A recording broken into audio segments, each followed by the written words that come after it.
and Gentile, யூதன் புறஜாதி. Jew and Gentile. இதுல தான் நிறைய பேர் கன்ஃபியூஸ் ஆயிடுறாங்க. Today many people get confused with this. ஆண்டவருடைய பிளான் என்னங்கிறது நமக்கு தெரியணும் முதல்ல. First we have to know what is the plan of God. நாம் ரோஷ் ஹஷானா, யாம் கிப்பூர், சுக்கோத், சிம்ஹாத் தோரா என்று சொல்லுகிற காரியங்களை நாம் தொடர்ந்து ஆண்டவருடைய நாம் மகிமைக்கென்று நாம் கற்றுக்கொண்டு சில விஷயங்களை நாம் படிக்கும் பொழுது இதனுடைய பொருள் என்ன என்று சொல்லி சிலருக்கு விளங்குவது கிடையாது. When we study about Sukkot, Yom Kippur and all the festivals of the of Lord, many people are not able to understand what is that. இந்த புரிந்து கொள்ளுதல் இல்லாதனால தான் அநேகர் அந்த ஆன்டிசெமிட்டிக் ஸ்பிரிட்டோட இருந்து பெரிய பிரச்சனைகளையும் குழப்பங்களையும் ஏற்படுத்துகிறார்கள். Because people do not have a clear understanding of this, they have the spirit of anti-Semitism in them and they create lot of problems. பரிசுத்த ஆவியானவர் இந்த நாளில் பேசுகிற இந்த விஷயத்தை நம் ஒவ்வொருவருக்கும் புரிய வைக்க நாங்கள் ஜெபிக்கிறோம். We pray that the Holy Spirit will help us to understand what we are about to listen today. ஏனென்று சொன்னால் இந்த விஷயம் புரிந்தால்தான் உங்களுக்கு வேதாகமத்திலே தேவனுடைய திட்டம் என்ன என்பது புரியும். Because only if we understand this, we will know what is the plan of God in the Bible. இந்த விஷயம் புரியாமல் தேவனுடைய திட்டம் புரியாது. Without understanding this, you cannot understand the plan of God. இன்னொரு வழியில சொல்ல வேண்டும் என்று சொன்னால் இதுதான் தேவனுடைய திட்டம்.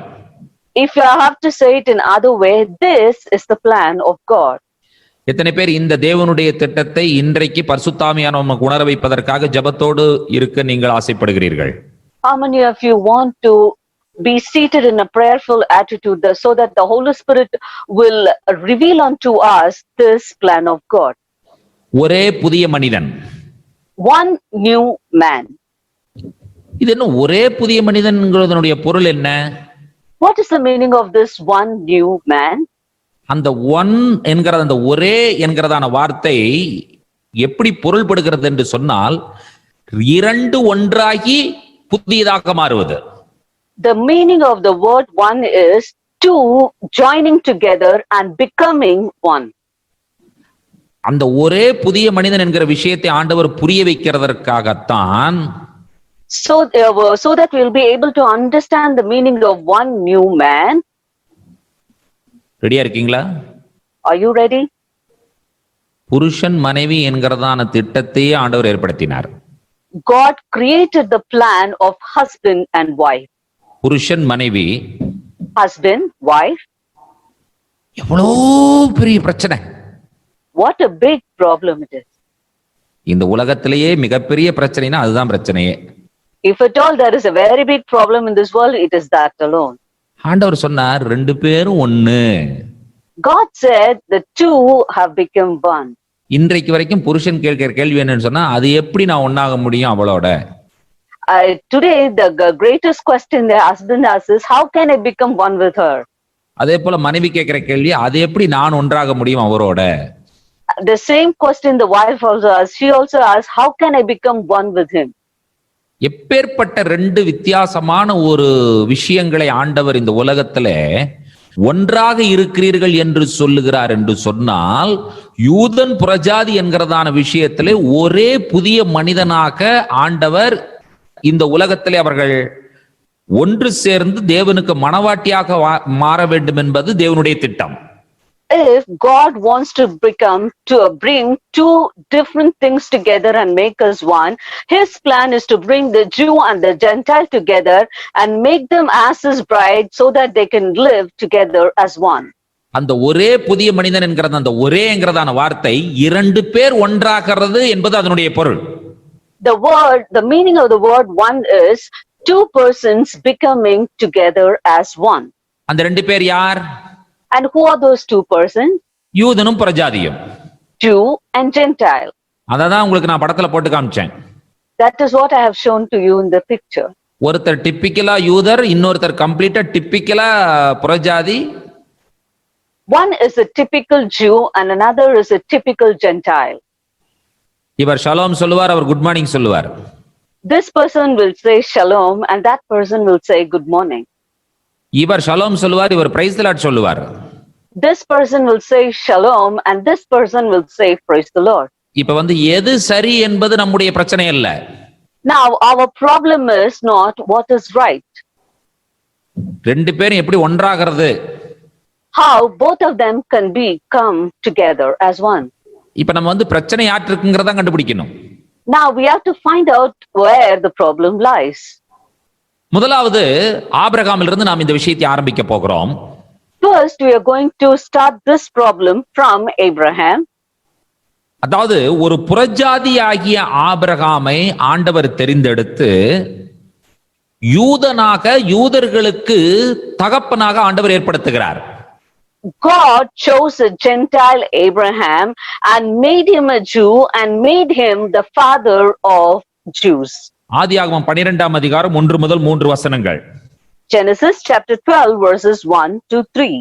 அந்த வசனங்களை நீங்கள் வாசிக்கும் பொழுது கர்த்தருடைய அழைப்பை நாம் புரிந்து கொள்ள முடியும். When you read those verses, you can understand the call of God. ஆண்டவர் ஆபிரகாமை தெரிந்தெடுத்து ஆபிரகாமை அழைக்கிற அழைப்பை பாருங்கள். Just see how God chooses Abraham and calls him. கர்த்தர் ஆபிராமை நோக்கி, நீ உன் தேசத்தையும் உன் இனத்தையும் உன் தகப்பனுடைய வீட்டையும் விட்டு புறப்பட்டு நான் உனக்கு காண்பிக்கும் தேசத்துக்கு போ. நான் உன்னை பெரிய ஜாதியாக்கி உன்னை ஆசீர்வதித்து உன் பேரை பெருமைப்படுத்துவேன். நீ ஆசீர்வாதமாயிருப்பாய். உன்னை ஆசீர்வதிக்கிறவர்களை ஆசீர்வதிப்பேன்.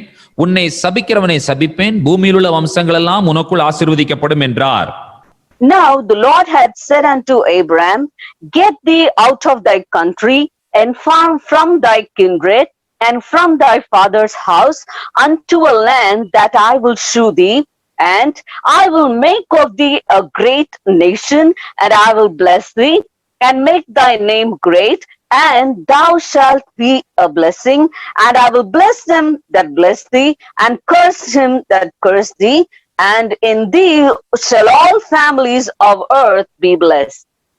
அதாவது கவனிங்கள், இந்த விஷயத்துல தோரா போர்ஷன்ல நீங்க பாத்தீங்கன்னு சொன்னா இந்த போர்ஷனை பாருங்க, leg லெகா. And concerning this, you have to see the Torah portion, that is the Lech Lecha portion. Lech Lecha. Lech Lecha. Lech Lecha என்கிறதான இந்த தோரா போர்ஷன் எங்க ஆரம்பிக்கிறது? ஆதியாகமம் 12ஆம் அதிகாரத்தில் ஆரம்பிக்கிறது. This Lech Lecha Torah portion starts from Genesis chapter 12. Go. Go. போ. Go. முன்னேறி போ. Go forward. நீயாக போ. You go by yourself. போவதற்கு தயங்காதே. Do not hesitate to go. உடனடியாக போ. Go immediately. Lech Lecha. Lech Lecha. இதுதான் ஆண்டவர் ஆபிரகாமுக்கு சொன்ன வார்த்தை. This is the word that God said unto Abraham. அதாவது ஆண்டவர் சொன்னார் போ. God said go. நீயாக போ. You go by yourself. முன்னேறி போ. Go forward. போவதற்கு தயங்காதே. Do not hesitate to go. உடனடியாக போ. Go immediately. அதாவது வருடம் லெக் லெக்காவை படிக்கும் பொழுது யூதர்களுக்கு என்ன புரியும் என்று சொன்னால், ஆபிரகாமை ஆண்டவர் போகச் சொன்னார். Every year when the Jewish people read the Lech Lecha portion, what they will understand is, they will understand that God told Abraham to go. சீக்கிரமாக போகச் சொன்னார். God told him to go hastily. ஆண்டவருடைய urgency என்ன? What is the urgency of God?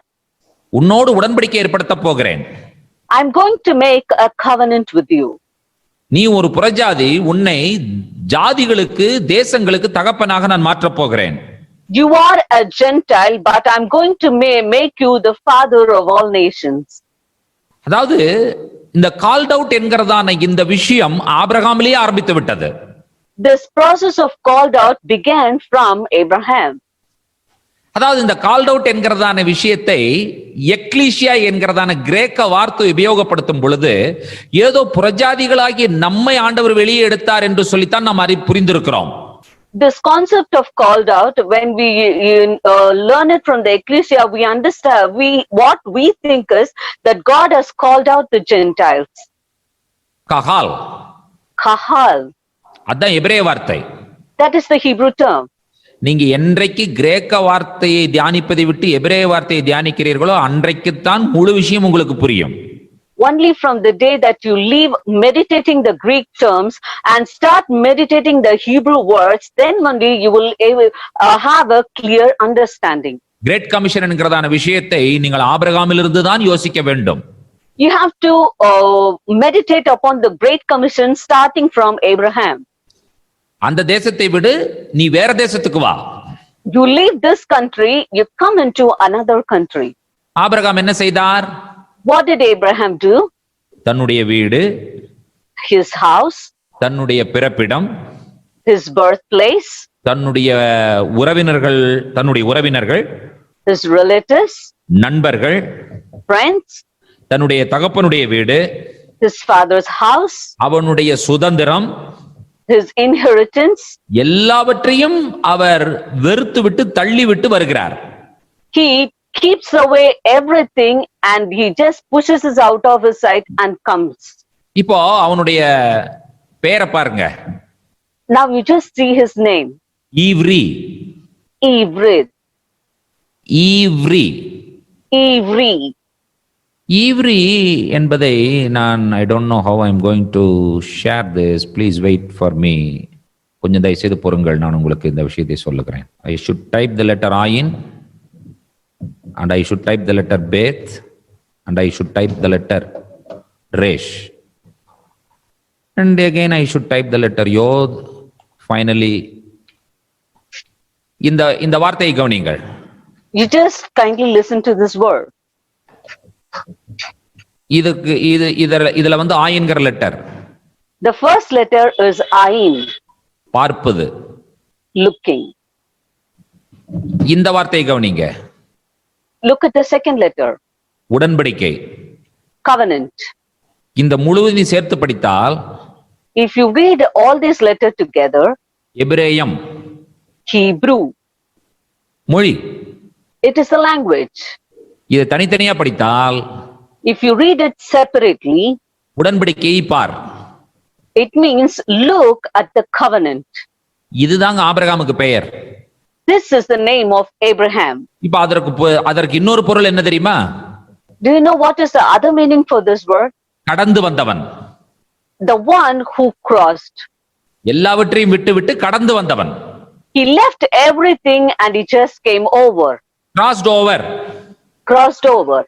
அப்போ இதனுடைய பொருள் என்னவென்று சொன்னால் வேறுபடுத்துவது. So the meaning of it is separating. அதுதான் கடோஷ். That is kadosh. அப்ப ஆண்டவர் என்ன செய்தார் என்று சொன்னால் ஆபிரகாமை வெளியே அழைக்கிறார். Now what God did is God called Abraham outside. அவன் புறஜாதி. He is a Gentile. அவனைத்தான் ஆண்டவர் வெளியே அழைக்கிறார். God calls him. இப்போ அவனுக்கு ஆண்டவர் என்ன செய்கிறார் என்று சொன்னால் ஆண்டவர் ஆபிரகாமோடு உடன்படிக்கை ஏற்படுத்துகிறார். Now what God did is he makes a covenant with him. இப்போ அந்த உடன்படிக்கையினுடைய அம்சத்தை பார்த்தீர்கள் என்று சொன்னால் இந்த லேண்ட் உனக்கு கொடுப்பேன்கிறார் ஆண்டவர். Now if you see the wholesome of the covenant is he is telling I will give you the land. இப்போ ஜியோகிராபிக்கல் லொகேஷனை நீங்க என்ன செய்ய முடியாது என்று சொன்னால் இக்னோர் பண்ணவே முடியாது. So you cannot ignore the geographical location. ஏனென்று சொன்னால் அந்த பர்టిక్యులர் லேண்ட்ல ஆண்டவர் பல விஷயங்களை ஆண்டவர் வைத்திருக்கிறார், செய்திருக்கிறார், செய்து கொண்டிருக்கிறார், செய்ய போகிறார். Because God has placed certain things in that particular geographical location. He has done some things, he is doing some things, and he is going to do some more things in that geographical location. அப்ப உடன்படிக்கையினுடைய அம்சம் என்ன? So what is the input in the covenant? தேசம், nation, ஜனங்கள், people. உன்னிலிருந்து தான் ஜாதிகள் வெளியே வரப்போகிறது. Out of you shall come kingdoms. அதைத்தான் நாம் ஆதியாகமம் 15ஆம் அதிகாரத்தில் படிக்கிறோம், ஆதியாகமம் 17ஆம் அதிகாரத்திலும் படிக்கிறோம். That is what we read in Genesis chapter 15 and 17. ஆண்டவர் ஆபிரகாம் எப்படி அழகா வேறுபடுத்துறார் பாருங்க. ஆபிரகாமுக்கு எதை எப்படி புரிய வைக்கிறான்னு பாருங்க. You just see how God differentiates Abraham and makes him to understand it. அதாவது இந்த யூதன் புறஜாதி என்கிறதான விஷயத்தை ஆண்டவர் ஆபிரகாமுக்கு புரிய வைக்கிறார். That is, God is making Abraham to understand the concept of Jew and Gentile. ஆபிரகாமுடைய வாழ்விலிருந்தே ஆண்டவர் புரிய வைக்கிறார். He makes him understand from the life of Abraham. ஆபிரகாமை ஆண்டவர் வெளியே அழைக்கிறார். God calls Abraham outside. ஆண்டவர் ஆபிரகாமோடு உடன்படிக்கை ஏற்படுத்தி விட்டார். God has made a covenant with Abraham. நல்லா கவனிங்க, உடன்படிக்கை ஏற்படுத்தும் பொழுது ஆபிரகாம் விருத்த சேதனம் பண்ணப்படவில்லை. You please listen carefully. When God made a covenant with Abraham, Abraham was not circumcised. யூதனும் புறஜாதியும் அதுக்குள்ள வர்றாங்க அப்படிங்கறத ஆண்டவர் புரிய வைக்கிறார் பாருங்க. Here God makes us understand that the Jew and the Gentile comes into the covenant. அடுத்த ஆண்டவருடைய பிளான பாருங்க. You just see the next plan of God. அவனிலே விருத்த சேதன அடையாளத்தை போடுவதற்கு முன்பாகவே இஸ்மவேலை ஆண்டவர் அவனுக்கு பிறப்பாக கொடுத்து விட்டார், மகனாக. Even before the sign of the covenant is done on him, that is the circumcision was done on him, he has given him Ishmael as his son. இப்ப நீங்க ஆபிராம் என்கிறதான பேர் அவனுக்கு இருக்கும் பொழுது இஸ்மவேல் பிறக்கிறான். Now when he had the name Abraham, Ishmael was born. Abraham என்கிறதான பெயர் வந்த பொழுது ஈசாக்கு பிறக்கிறார். Only when his name was changed into Abraham, Isaac was born. உடன்படிக்கையினுடைய அடையாளம் சரீரத்தில் இல்லாத பொழுது இஸ்மவேல் பிறக்கிறார். When the sign of the covenant was not on his body, Ishmael was born. உடன்படிக்கையினுடைய அடையாளம் அவருடைய சரீரத்தில் ஏற்பட்டதற்கு பிறகு ஈசாக்கு பிறக்கிறார். After the sign of the covenant came into his body, Isaac was born. இப்போ கர்த்தருடைய திட்டம் என்னவென்று சொன்னால், ரெண்டு குரூப் வச்சிருக்கிறோம்ப்பா, இவர்கள் ரெண்டு பேரும் ஒன்றாக வேண்டும் என்று சொல்லுது ஆண்டவருடைய திட்டம். So the plan of God is, I have kept two groups. I want both of those groups to become as one. அப்ப இவர்கள் என்ன செய்ய வேண்டும்? பறந்து விரிந்து அவர்கள் தேவனுடைய ஆசீர்வாதத்தை முழு உலகத்திற்கும் இவர்கள் எடுத்து செல்ல வேண்டும். So what they have to do is, they have to spread abroad and take the blessings of God along with them. இப்பொழுதுதான் நாம் ஆபிரகாமினுடைய சரியான அழைப்பு என்ன, சரியான ஆண்டவருடைய தெரிந்து கொள்ளுதல் என்ன என்பதற்கு நாம் புரிந்திருக்கிறோம். Now only we have understood what is the clear calling of God upon Abraham and also the blessings he had on Abraham. இப்ப நமக்கு நன்றாக புரிகிறது, ஒரு குரூப் ஆண்டவர் ரொம்ப விசேஷமா செப்பரேட் பண்ணி இருக்கிறார். Now we understand that God has separated one group especially. Isaac, Isaac, வாக்குத்தத்தம் பண்ணினவர், the promised one. சுதந்திரவாளி, He was the inheritor. அவனில் மூலமாக ஆசீர்வாதங்கள். And blessings are to come through him. At the same time இன்னொரு line போயிட்டு இருக்கு. At the same time another line is also going on. ஆண்டவருடைய plan என்னன்னு சொன்னா, அந்த யூதனையும் புறஜாதியும் ஒன்று சேர்த்த வேண்டும். Now the plan of God is to bring the Jew and the Gentile together. ஆனால் நீங்கள் ஆண்டவருடைய பிளான்ல என்ன கேட்க முடியாதுன்னா, கேள்வி கேட்க முடியாது. But you cannot question the plan of God. நீங்க இப்படி ஒரு கேள்வி கேட்கணும்னு வச்சுக்கோங்க, ஆண்டவரே நீ ஏன் அந்த ஆபிரகாம்ல இருந்து ஈசாக்கு, ஈசாக்குல இருந்து யாக்கோபு இப்படி இந்த சந்ததியை தெரிந்தெடுத்தீங்கன்னு கேட்டீங்கன்னா, if you ask God, why did you choose Abraham and from that Isaac and from that Jacob? நீங்கள் தேவனுடைய திட்டத்தில் ஒரு கேள்வியை கேட்கிறீர்கள். It means you are questioning in the will of God. இப்ப எனக்கு ஒரு பொறாமை வருதுன்னு வச்சுக்கோங்க. இப்படி now you just think that I have some kind of jealousy in me. ஏன்டவரே ஆபிரகாமை தெரிஞ்சிருத்தீங்க, அதுக்கு என்னைய தெரிஞ்சிருக்கலாம்னு கேள்வி கேட்டா எப்படி இருக்கும்? You just think, how would it be if I ask God, why did you choose Abraham and why you did not choose me? கேட்க முடியுமா அந்த கேள்வியை? Can I ask that question? ஆனால் தேவன் பாரபட்சம் அற்றவர் என்பதை நீங்கள் புரிந்து கொள்ள வேண்டும். But you should know that God does not take any sides. அவருக்கு ஒரு திட்டம் இருக்கும் என்று சொன்னால் அது நித்தியமானது. If you told he has a plan, it is eternal. அப்போ யூதன் என்கிறதான விஷயத்தை நாம் சரியாக புரிந்து கொள்ளாவிட்டால் பைபிளும் புரியாது, நம்முடைய வாழ்க்கையும் புரியாது, நம்முடைய ஆவிக்குரிய ஜீவமும் புரியாது. If we do not understand the term Jew properly, we will not understand the plan of God or the Bible or even our own life. பிறப்பிலேயே யாரும் யூதனும் கிடையாது, கிறிஸ்தவனும் கிடையாது. Nobody is born a Jew or a Christian. அத முதல்ல நம்ம புரிஞ்சுக்கணும். We have to understand that first. நம்ம சொல்றோம்ல நாங்க born Christian. We say, oh, I am a born Christian. எப்ப நீங்க பார்ன் கிறிஸ்டியனா பிறந்தீங்க? அங்கி போட்டுட்டு ரெவரண்டா இல்லாவிட்டால் பிஷப்பா? When were you born with wearing the robe of a reverend or a bishop? கிடையவே கிடையாது. No, not at all. அதே போல இந்த உலகத்துல யூதன் என்கிறதான ஒரு விஷயத்தை ஆண்டவர் தான் ஏற்படுத்துகிறார். And same way, God only creates something called as Jew. அழைக்கிறார். He calls. அப்ப அவன் எதற்கு ரெடியா இருக்கிறான்? So for what he is ready now? விட்டு விடுவதற்கு ஆயத்தமாய் இருக்கிறான். He is ready to leave off everything. பிரயாணம் பண்ணுவதற்கு ஆயத்தமாய் இருக்கிறான். He is ready to take the journey. அவனையே நோக்கி அவன் கடந்து செல்வதற்கு ஆயத்தமாய் இருக்கிறான். He is ready to go look after himself and go. லெக்லெகா, Lekha. உன்னையே நோக்கி போ. Go towards yourself. முன்னேறி போ. Go forward. போவதற்கு தயங்காதே. Do not hesitate to go. உடனடியாக போ. Go immediately. இப்ப அவனுக்கு பேர் ஈவ்ரி. Now his name is Ivri. அப்ப அதுல அவன் இருந்து ஈசாக்கு. So from him Isaac comes. என்ன அற்புதமா ஒரு வேறுபடுத்தி ஒரு விஷயத்தை காண்பிக்கிறார் பாருங்க. புறஜாதி யூதன். You just see how God beautifully separates one thing and shows us Jew and Gentile. ஒருவேளை ஆபிரகாமுடைய கர்ப்பப்பிறப்பிலிருந்து இஸ்மவேலும் ஈசாக்கும் என்கிற ரெண்டு பிறப்பு வராம இருக்கும் என்று சொன்னால் ஆபிரகாமுக்கே இது புரியாது. ஆபிரகாமுக்கு எவ்வளவு அழகா புரிய வச்சார் பாருங்க. If at all that Ishmael and Isaac were not born through the bowels of Abraham, Abraham itself wouldn't have understood this. நம்முடைய புரிந்து கொள்ளுதல் என்ன? What is our understanding? ஒரு புறஜாதியை ஆண்டவர் தெரிந்தெடுத்து அவனைத்தான் யூதனாக மாற்றினார். God called a Gentile, he chose him and he made him a Jew.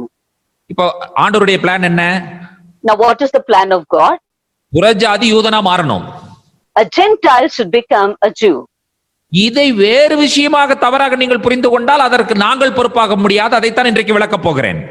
If you understand this in a wrong way, we will not be responsible for it, and I am going to teach you about it today. இப்பொழுது ஆதியாகமம் 28ஆம் அதிகாரத்துக்கு நேராய் வாருங்கள். Now let us turn our Bibles to Genesis chapter 28. ஆதியாகமம் 28ஆம் அதிகாரம் 14வது வசனம் என்ன சொல்லுகிறது? Let us see what Genesis chapter 28 verse 14 says. உன் சந்ததி பூமியின் தூளை போல் இருக்கும். நீ மேற்கேயும் கிழக்கேயும் வடக்கேயும் தெற்கேயும் பரம்புவாய். உனக்குள்ளும் உன் சந்ததிக்குள்ளும் பூமியின் வம்சங்கள் எல்லாம் ஆசீர்வதிக்கப்படும். And thy seed shall be as the dust of the earth, and thou shalt spread abroad to the west and to the east and to the north and to the south, and in thee and in thy seed shall all the families of the earth be blessed. இப்ப இந்த இடத்திற்கு யாக்கோபு என்ன பேர் வச்சான்? Now what did Jacob name this place? Bethel. He named it as Bethel. இந்த இடத்திற்கு யாக்கோபு என்ன பேர் வைத்தார்? What did Jacob call the name of this place? Bethel. Bethel. தேவனுடைய வீடு. The house of God. இங்க பெத்தேல்னு பேர் வைக்கணும்னு ஆபிரகாமுக்கு எப்படி தெரிஞ்சது? யாக்கோபுக்கு எப்படி தெரிந்தது? How did Jacob know that he has to name that place as Bethel? இந்த இடம் பெத்தேல்ங்கிறது ஆண்டவர் முன்னையே முன்குறித்தார். Because God had predestined this place as Bethel. எப்போ முன்குறித்தார்? When did he predestinate it? இது ஆண்டவருடைய திட்டத்தில் இருந்த பெயர். This is the name which was found in the plan of God. ஆதியாகமம் 12:8 வாசித்து பாருங்கள். Let us read Genesis chapter 12 verse 8. பின்பு அவன் அவ்விடம் விட்டு பெயர்ந்து பெத்தேலுக்கு கிழக்கே இருக்கும் மலைக்கு போய் பெத்தேல் தனக்கு மேற்காகவும் ஆயி கிழக்காகவும் இருக்க கூடாரம் போட்டு அங்கே கர்த்தருக்கு ஒரு பலிபீடத்தை கட்டி கர்த்தருடைய நாமத்தை தொழுது கொண்டான். And he removed from thence unto a mountain on the east of Bethel, and pitched his tent, having Bethel on the west and Hai on the east, and there he builded an altar unto the Lord, and called upon the name of the Lord. இப்போ நீங்க எத்தனை பேர் ஆதியாகமம் 28ஆம் அதிகாரத்துல தான் Bethel இருக்குதுன்னு தெரியும். இப்ப 12ஆம் அதிகாரத்துல ஆபிரகாமுக்கே பெத்தேல்ங்கிற பேர் எழுதலாம் ஒரு கூடாரம் போட்டாருங்கிறது எத்தனை பேருக்கு அதிர்ச்சியா இருக்கு? Now, how many of you are shocked to find that not in Genesis 28, but even in Genesis chapter 12 itself, Abraham has called that place as Bethel. Hello, ஆபிரகாமுக்கு வெளிப்படுத்தப்பட்டது It was revealed unto Abraham, Bethel Bethel. தேவனுடைய வீடு. It is the house of God. இவர் இங்கதான் அந்த தரிசனத்தை பார்க்கிறார். Here only he sees that vision. ஆண்டவருடைய வார்த்தை என்ன சொல்லுகிறது? What does the word of God say? ஆதியாகமம் 28ஆம் அதிகாரத்துல ஆபிரகாமுக்கு கர்த்தர் கொடுக்கிற வாக்குத்தத்தம் என்ன? What is the promise that God gives unto Abraham in Genesis chapter 28? பூமியில் உள்ள வம்சங்கள் எல்லாம் ஆசீர்வதிக்கப்படும், உனக்குள்ளாகவும் உன் சந்ததிக்குள்ளாகவும். In thy seed shall all the families of the earth be blessed. இப்போ ஒரு யூதனை ஆண்டவர் தெரிந்தெடுத்து அவனை பூமிக்கு ஆசீர்வாதமாக மாற்ற வேண்டும் என்பது ஆண்டவருடைய திட்டம். Now the plan of God is he has to choose a Jew and make him a blessing to the earth. அதாவது அந்த யூதர்கள் என்கிறதான விஷயத்தை பார்க்கும் பொழுது இந்த உலகத்திற்கு அவர்கள் எவ்வளவு செய்திருக்கார்கள் தெரியுமா? If you look at the concept of Jews, do you know how much they have done for this world? இந்த உலகம் ஒரு நாளும் யூதனை அங்கீகரிக்கவே இல்லை. This world never recognized or gave recognition to the Jews. யூதனை ஏற்றுக்கொள்ளவும் இல்லை. They never accepted him. அதாவது இந்த உலகத்திலேயே ரொம்ப ரிஜெக்ஷனை ஃபீல் பண்ண ஒரு கம்யூனிட்டி இருக்குன்னு சொன்னா அது யூத சமுதாயம் தான். If at all there is a community in the world which has faced much rejection, it is the Jewish community. இன்றைக்கு வரைக்கும் சர்ச்சில் அவங்களை ஏத்துக்கறாங்களான்னு பாருங்க நீங்க. You just think whether they accept them in the church even today. நீங்க June பேசுனீங்கன்னு சொன்னாலே கசப்பு அப்படியே பாத்தீங்கன்னு சொன்னா உள்ள இருந்து அப்படியே ஒரு ஆசிட் சுரந்து மேல வருது.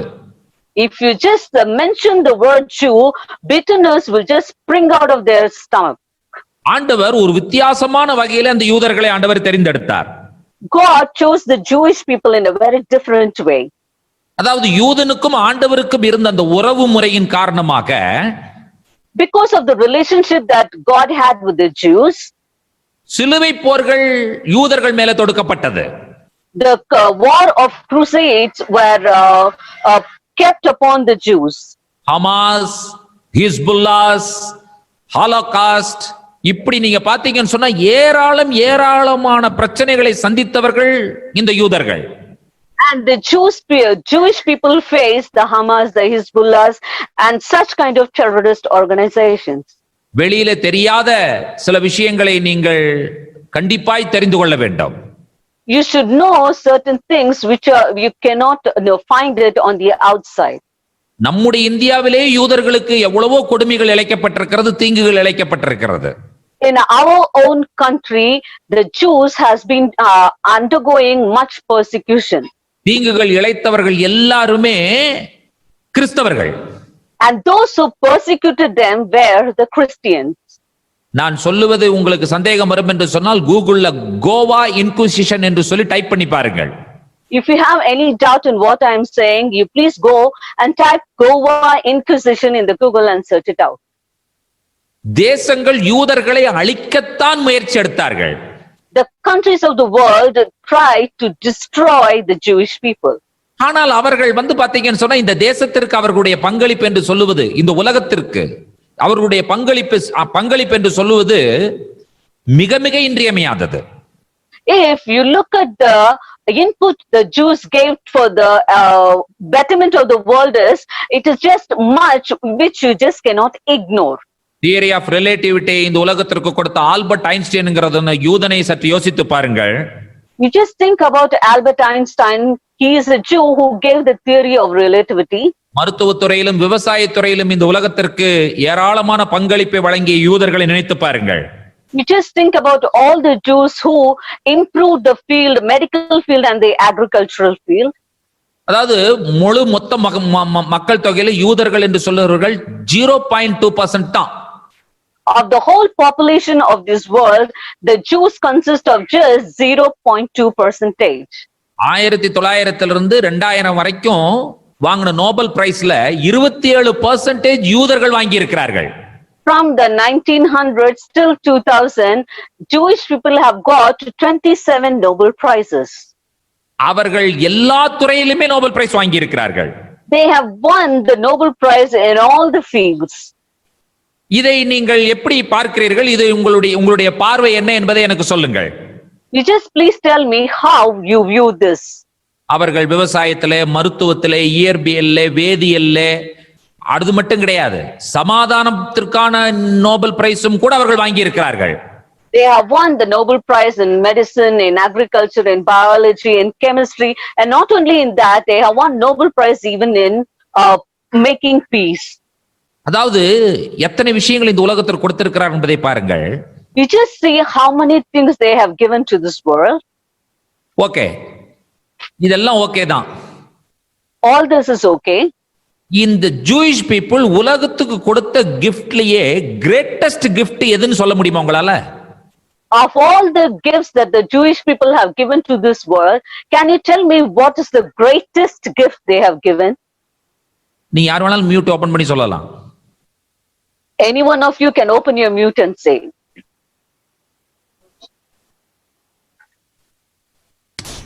வெளிச்சம், பல்பு. வெளிச்சம், bulb. Jesus. Jesus. Jesus. Okay, thank you. Messiah. Messiah. இதற்கு மேல ஒரு gift வேற என்ன வேணும்னு நினைக்கிறீங்க நீங்க? What more else you need rather than this? எத்தனை பேர் 100% என்னோடு கூட சேர்ந்து நீங்கள் ஆம் என்று சொல்ல முடியும் இயேசு யூத மேசியா என்பதை? How many of you can 100% join together with me and say that Jesus is the Jewish Messiah? இத கேட்கும் பொழுதே சிலருக்கு வந்து ஆசிட் மேல வருமே.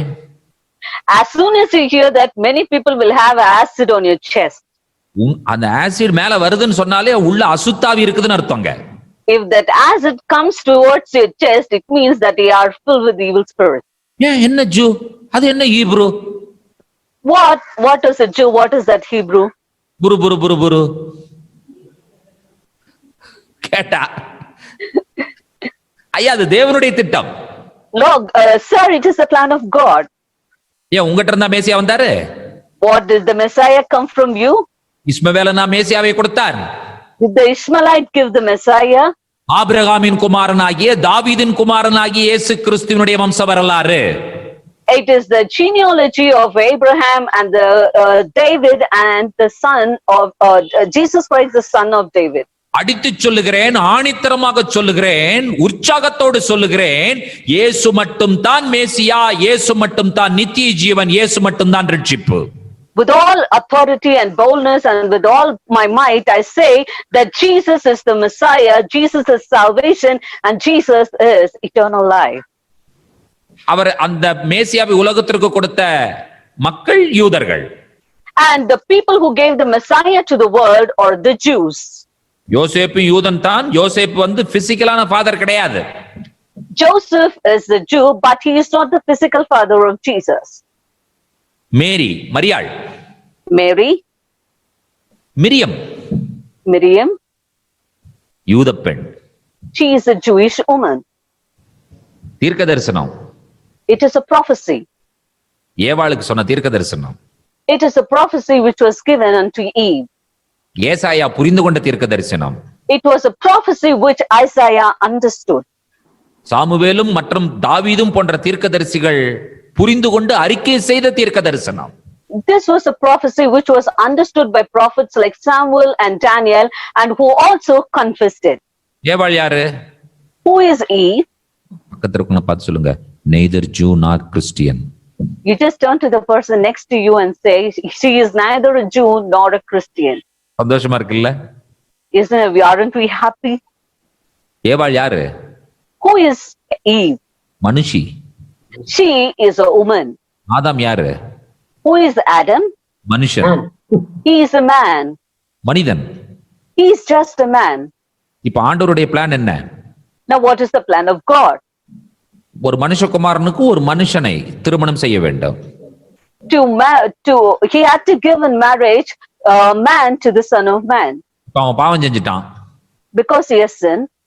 இப்ப அந்த ப்ராசஸ் தான் போயிட்டு இருக்கு. இப்போ எப்படி அவனை ரிடீம் பண்றது? Now that process is going, the process of redemption is going on. அந்த ப்ராசஸ் தான் ஆண்டவர் இப்பொழுது நடத்தி கொண்டிருக்கிறார்.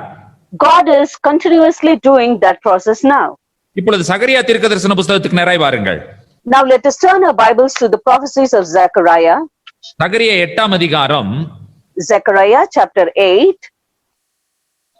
23வது வசனம் என்ன சொல்லுகிறது? What does verse 32 say? நான் வாசிக்கிறேன் சகரியாவின் புத்தகம் 8ஆம் அதிகாரம் 23வது வசனத்தை. I will read Zechariah chapter 8 verse 23. அந்நாட்களில் பலவித பாஷைக்காரராகிய புறஜாதியாரில் 10 மனுஷர் ஒரு யூதனுடைய வஸ்திர தொங்கலை பிடித்துக் கொண்டு தேவன் உங்களோட இருக்கிறார் என்று கேள்விப்பட்டோம், ஆகையால் உங்களோட கூட போவோம் என்று சொல்லி அவனை பற்றிக் கொள்வார்கள் என்று சேனைகளின் கர்த்தர் சொல்லுகிறார் என்றார்.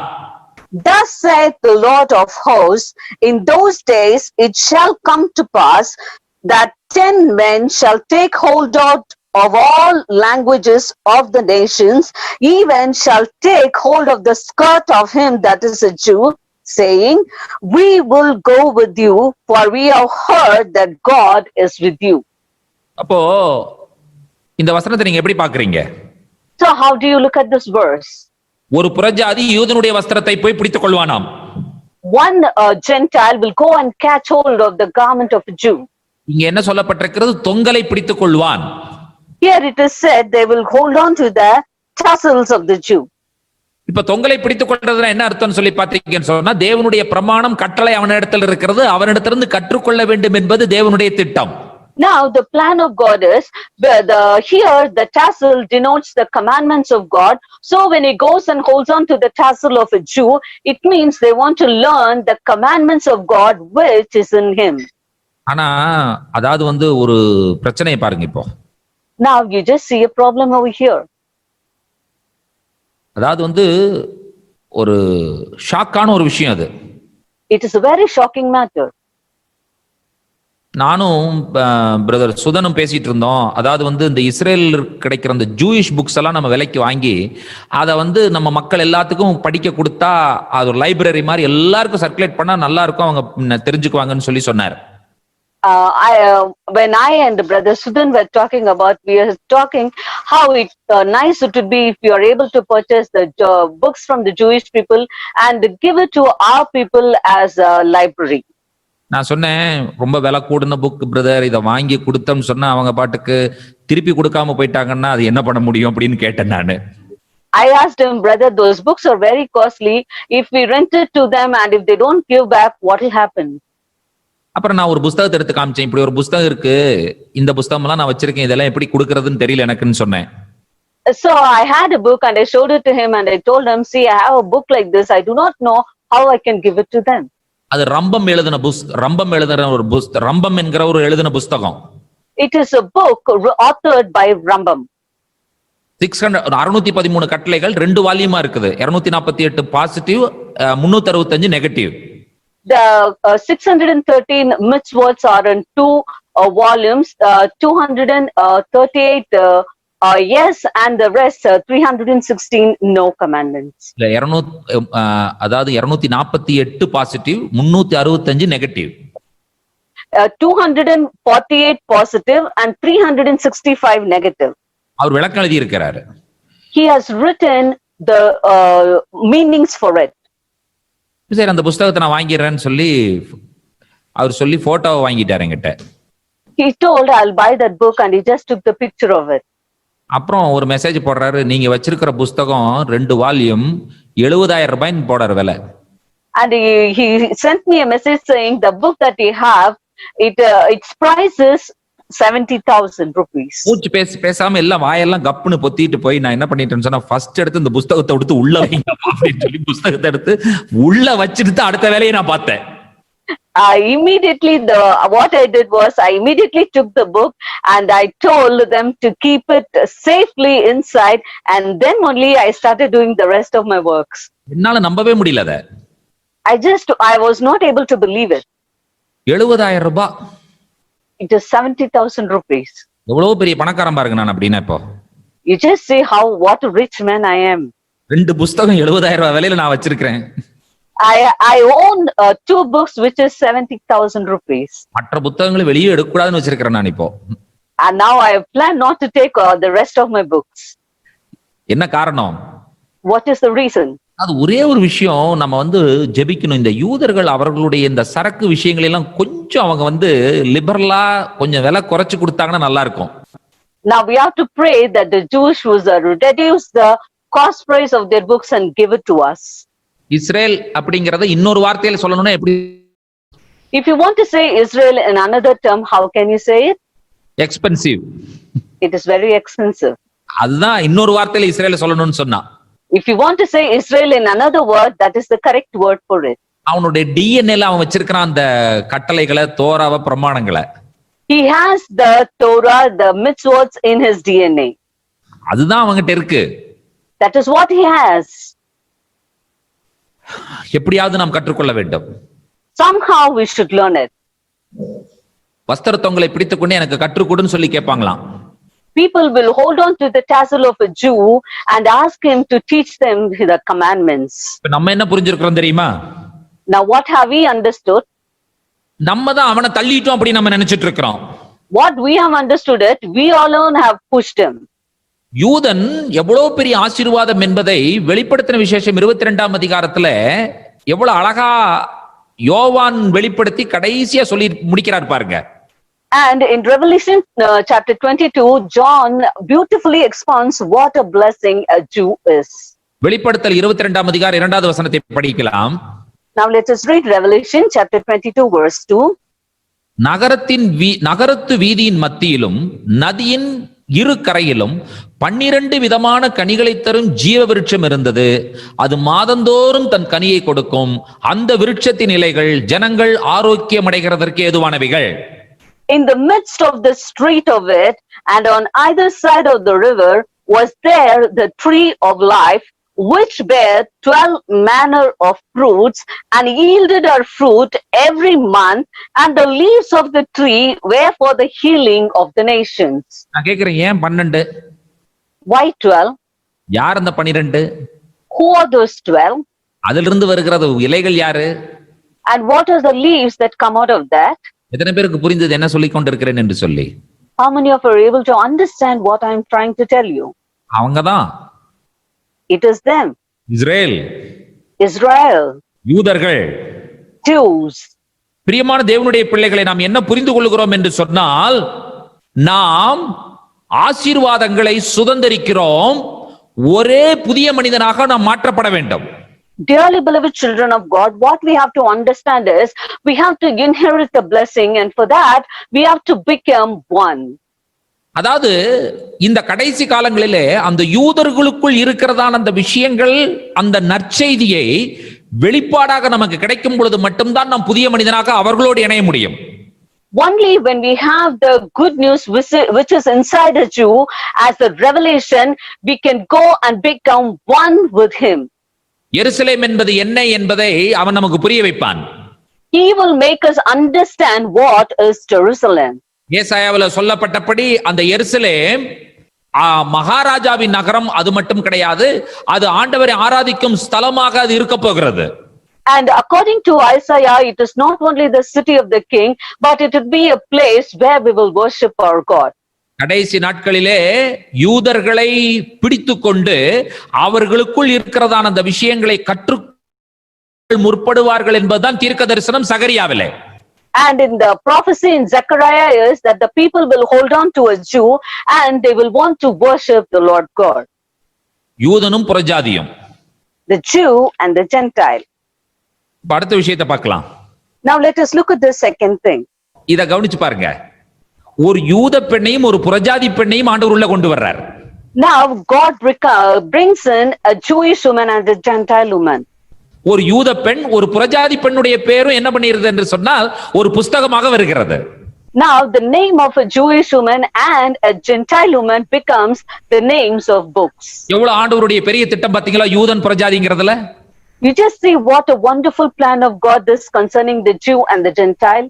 நீங்க பாத்தீங்கன்னு சொன்னா போவாஸ் இயேசுவுக்கு அடையாளமாக அந்த புறஜாதி பெண்ணுக்கு கொடுக்கிறதான அந்த அப்பமும் தண்ணீரும் என்று சொல்வது கம்யூனியன். அது ஆக்சுவலா And Boaz is a shadow of Christ. And when he gives bread and wine to that Gentile woman, it is a significance of the communion. ஐயா, ஒரு மணவாளன், மணவாட்டி, சபை, கம்யூனியன் எல்லாமே அதுக்குள்ள இருக்கிறது. Sir, the bride, the bridegroom, the church, the communion, everything is inside the book. எதற்குள்ளாக? In what it is found? ரூத்ங்கிறத அந்த ஒரு சரித்திர புஸ்தகத்திற்குள்ளாக. It is found in the historical book of Ruth. அப்ப ரூத் என்கிற சரித்திர புஸ்தகம் பஞ்சகாலம் என்கிறதான சூழ்நிலையிலே எழுதப்பட்ட ஒரு புஸ்தகம், அந்த நடந்த சம்பவம். The book of Ruth happened during the time of famine. ஓர்பா, Orpah, நகோமி, Naomi, ரூத், Ruth. இவங்களை எல்லாம் நீங்க அந்த ஸ்டோரியை நீங்க படிச்சு பாருங்க. You just read that whole book. அதை படித்து பார்க்கும் பொழுது ஒருத்தி தன்னுடைய கழுத்தை காண்பித்து விட்டு போய்விட்டாள். And as you read that story, one woman shows off her neck and she just walks off.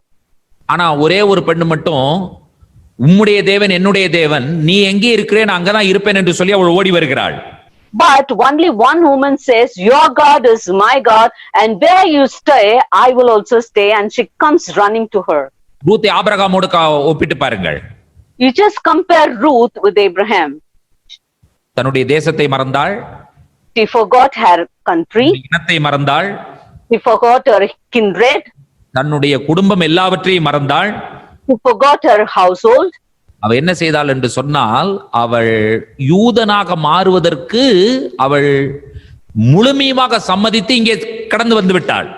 Now she gave herself wholly to become a Jewess, and she came running to this place. அதாவது ஒரு மோவாபிய ஸ்திரீ. She is a Moabite woman. அதனுடைய பிக்சரை நீங்க நல்லா புரிந்துக்கணும்.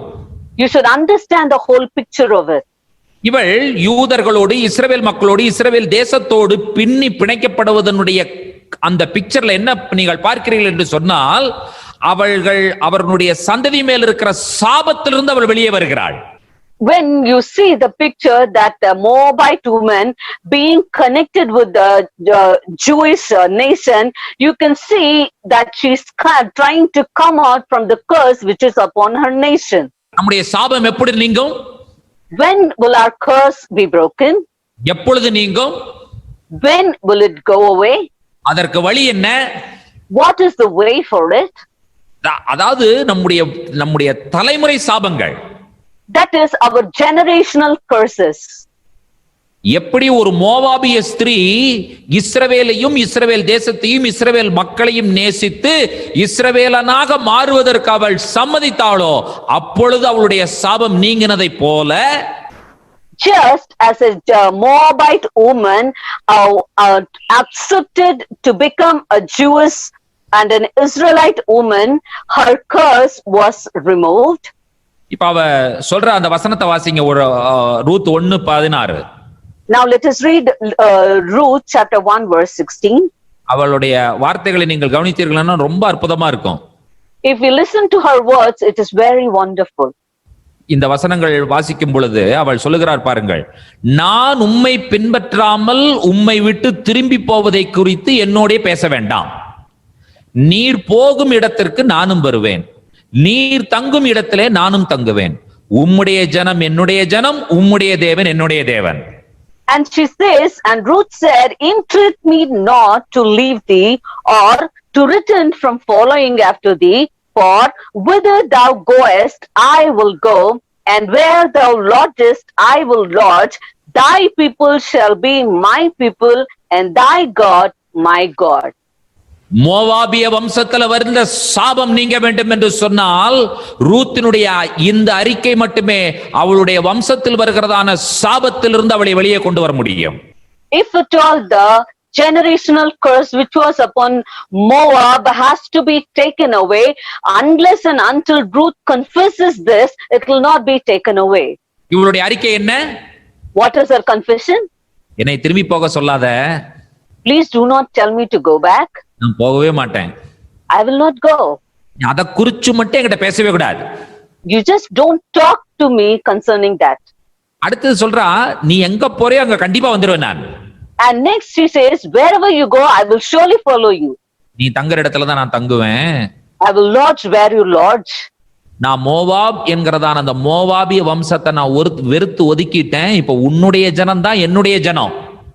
I have hated and set apart or left off the Moab in which I was born. Now your people are my people. அடுத்த ஒரு கோல் அடிச்சா பாருங்க, பெரிய ஒரு கோல். And just see the next goal which he put. அந்த football கோர்ட்ல இருக்கிற நெட்டை கிழிஞ்சிட்டு போற மாதிரி ஒரு கோல் அடிச்சிட்டான். He just gave a goal so that the football net itself was torn apart. சில கிரிக்கெட் பிளேயர் எல்லாம் பால் பண்ணாங்கன்னா ஸ்டெம்பே உடைச்சு தெரிச்சு போயிடும். If some cricket players used to bat and when they get out, the stumps itself will get broken. அடிக்கிற சிக்ஸ்ல அது எங்கேயோ போய் விழுந்துருமா. And when they play a sixer, the ball will go somewhere and land somewhere. இப்ப போட்டா பாருங்க ஒரு கோல. You just see the goal she puts now. காமேசு என்னுடைய தெய்வம் அல்ல, யெகோவா என்னுடைய தெய்வம். She says, Kamesh is not my God, but Yahweh is my God. மோவாபியர்களின் தெய்வம் Kamesh. And the God of the Moabites is Kamesh. இவ சொன்னா உன்னுடைய ஆண்டவர் இருக்கார்ல, அவர் இனிமேல் என்னுடைய ஆண்டவர். She says, the God whom you serve, that is your God, will become my God hereafter. Netanyahu, mister prime minister, Mr. Prime Minister, உங்க ஆண்டவர் எங்க ஆண்டவர்? your God is my God. என்ன அமைதியா உட்கார்ந்திருக்காங்க பாரு நம்ம மக்கள். உங்க ஆண்டவர் என்னுடைய ஆண்டவர். Your God is my God. சாபம் நீங்க வேண்டும் என்று சொன்னால், If your curse has to be broken, அவர்தான் ஆண்டவர். He is God. இஸ்ரவேலின் தேவன் தான் உலகத்திற்கு ஆண்டவர். The God of Israel is the God of this earth. ஆபிரகாமின் தேவன் தான் சாபத்தை மாற்றும் ஆண்டவர். And the God of Abraham is the one who reverses the curse. நம்ம சொல்லிட்டு இருக்கோம் பாருங்க, எப்படி ஒரு விஷயத்தை சொல்றோம் பாருங்க. You just see what we say. யூதனுக்கு வேற ஆண்டவர், எங்களுக்கு வேற ஆண்டவர். We say there is a different God for the Jew and we serve a different God. Jehovah யூதர்களுக்கு ஆண்டவர், இயேசு கிறிஸ்தவர்களுக்கு ஆண்டவர். Yahweh is the God of the Jews and Jesus is the God of the Christian. இன்னொன்னு புரிஞ்சுக்கணும், இயேசுநாதர் Christian இல்லைங்கிறது நிறைய பேருக்கு தெரியாது. And many of us do not know that Jesus Christ itself is not a Christian. அவர் Jew. He is a Jew. அமெரிக்காவுல Sunday கிளாஸ்க்கு ஒரு அழகான பாடல் கட்டினாங்க. And in America they composed a beautiful song in the Sunday school. Jesus Christ was very obedient to his parents and he regularly attended the Sunday school. இயேசுநாதர் அவங்களுடைய பெற்றோருக்கு மிகவும் கீழ்ப்படிந்திருந்தார், தவறாமல் சண்டே ஸ்கூல் அட்டெண்ட் பண்ணாராம். Jesus Christ was very obedient to his parents and he attended the Sunday school regularly. எந்த Sunday ஸ்கூல்ல எந்த சிலபஸ்ல போய் அட்டெண்ட் பண்ணி எந்த சண்டே ஸ்கூல் டீச்சர் அவர் படிச்சாருங்கறத அத முதல்ல கண்டுபிடிக்கணும். நம்ம first we have to find out in which Sunday school he attended and what syllabus he followed and who was his Sunday school teacher. பிரியமான தேவனுடைய பிள்ளைகளே, Dearly beloved children of God, யூதன் புறஜாதி என்பது தேவனுடைய திட்டம். Jew and Gentile are in the plan of God. இப்போ நம்ம ஒரு புறஜாதி உள்ள கொண்டு வரும் பொழுது மிகப்பெரிய பிரச்சனை அப்படின்னு சொல்றது தான் அப்போஸ்தலர் 15ஆம் அதிகாரத்துல வாசிக்கிறோம் நம்ம. And in Acts chapter 15 we see what a big problem arises because they brought in a Gentile. Jerusalem council கூடுது. The council gathers in Jerusalem.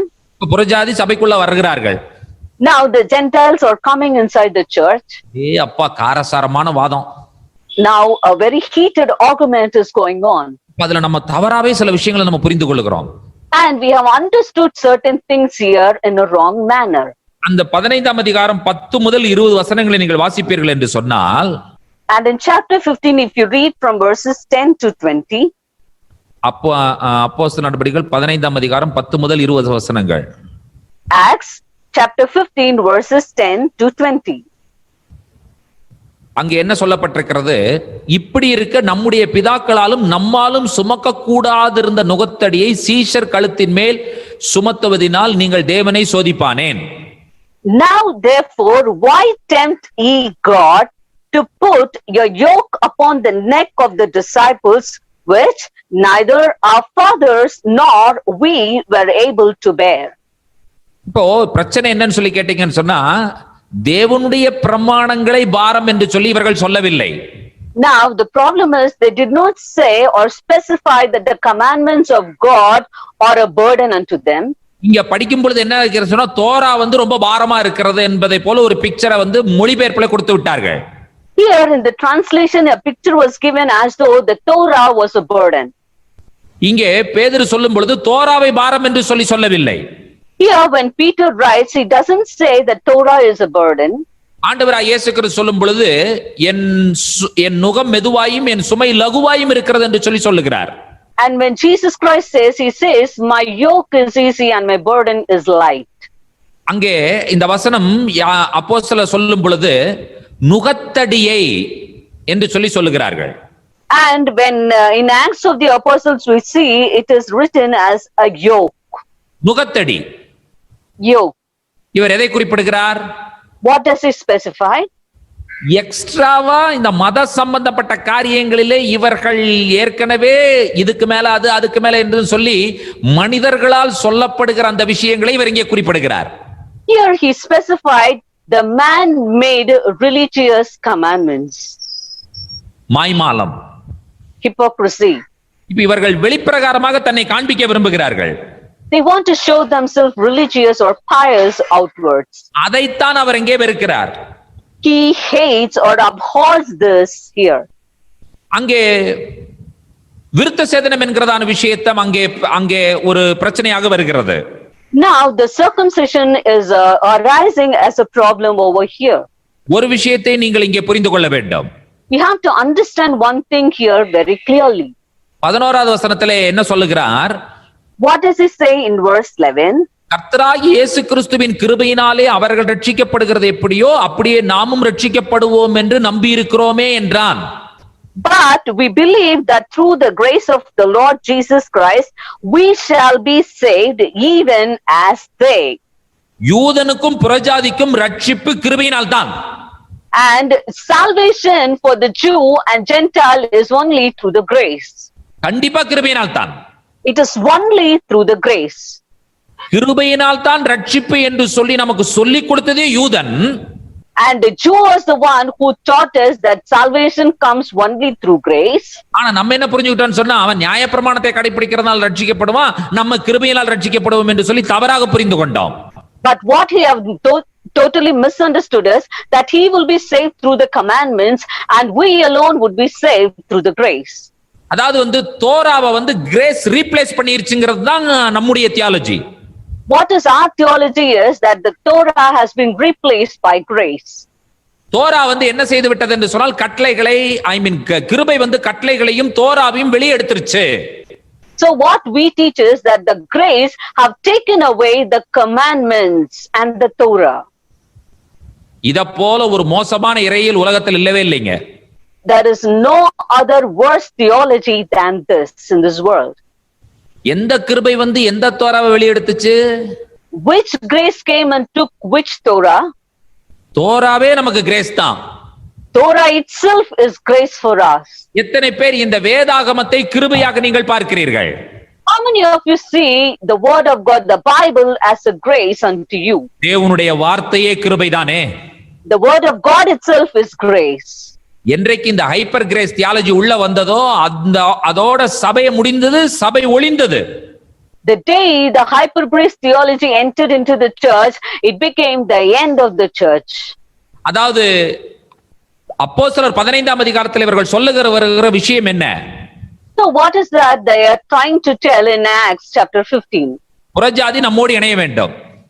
The Gentiles should join along with us. இவங்களை போய் நீ போய் அங்க போன்னு சொல்ல கிடையாது. He did not tell them you go and join with them. இவன் அங்க வந்து எங்க வர்றதுக்கு என்ன வச்சிருக்கான், இவங்கிட்ட என்ன இருக்கு? What does a Gentile have for the Jew? நம்ம சொல்லுவோம், எங்கிட்ட வேணா பிரைஸ் அண்ட் வொர்ஷிப் இருக்குப்பா, கீபோர்டு இருக்கு, வாந்தான்னு கூப்பிட முடியும் நம்ம. We can say, oh, we have praise and worship session and we have the keyboard, you please come to us. அதுக்கு வருவான்? Will he come for that? அவன் தான் இங்க வரணும், நம்ம தான் அங்க போகணும். we should alone go there. ஏன்னா பைபிள் அங்கதான் இருக்கு, வேதம் அங்கதான் இருக்கு.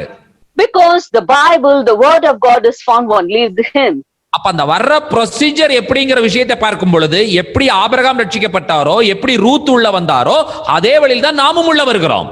So when we see the process of salvation, just as Abraham came inside and Ruth came inside, we also have to go inside. கிருபையினால் ஆபிரகாம், கிருபையினாலே Ruth. Because through grace Abraham was saved, and through grace Ruth was saved. Abraham பிரஜாதி என்பதை எத்தனை பேர் ஒத்துக்கொள்கிறீர்கள்? How many of you agree and accept that Abraham was a Gentile? Ruth பிரஜாதி என்பதை எத்தனை பேர் ஒத்துக்கொள்கிறீர்கள்? How many of you accept that Ruth was a Gentile? கிருபையினால். It is because of grace. இப்ப நம்மளுடைய புரிந்து கொள்ளுதல் என்னவென்று சொன்னால், ஏதோ நம்ம தனியா ஒதுங்கி நிற்கிறோம் என்பதுதான் நம்முடைய புரிந்து கொள்ளுதல். Now what our understanding is that we are standing apart. ஆகையினால அந்த கவுன்சில் கூடும் பொழுது அவர்களுடைய விஷயம் என்னவென்று சொன்னால், இருதய விருத்த சேதனம் என்கிறதான விஷயத்தை வலியுறுத்தி பேசினார்களே ஒழிய, கட்டளைகள் பிரமாணங்கள் கிருபை ஒதுக்கிவிட்டது, தள்ளிவிட்டது என்பது அவர்களுடைய வாதம் அல்ல. So when the council gathered together, they did not say that the commandments or the Torah has to be kept. They talked about the circumcision of heart. எப்படி ஒரு பேதுரு அவ்வளவு பெரிய யூதன், வைராக்கியமா இருந்தவன், தோரா முடிஞ்சிச்சுன்னு எப்படி அவன் சொல்லுவார்?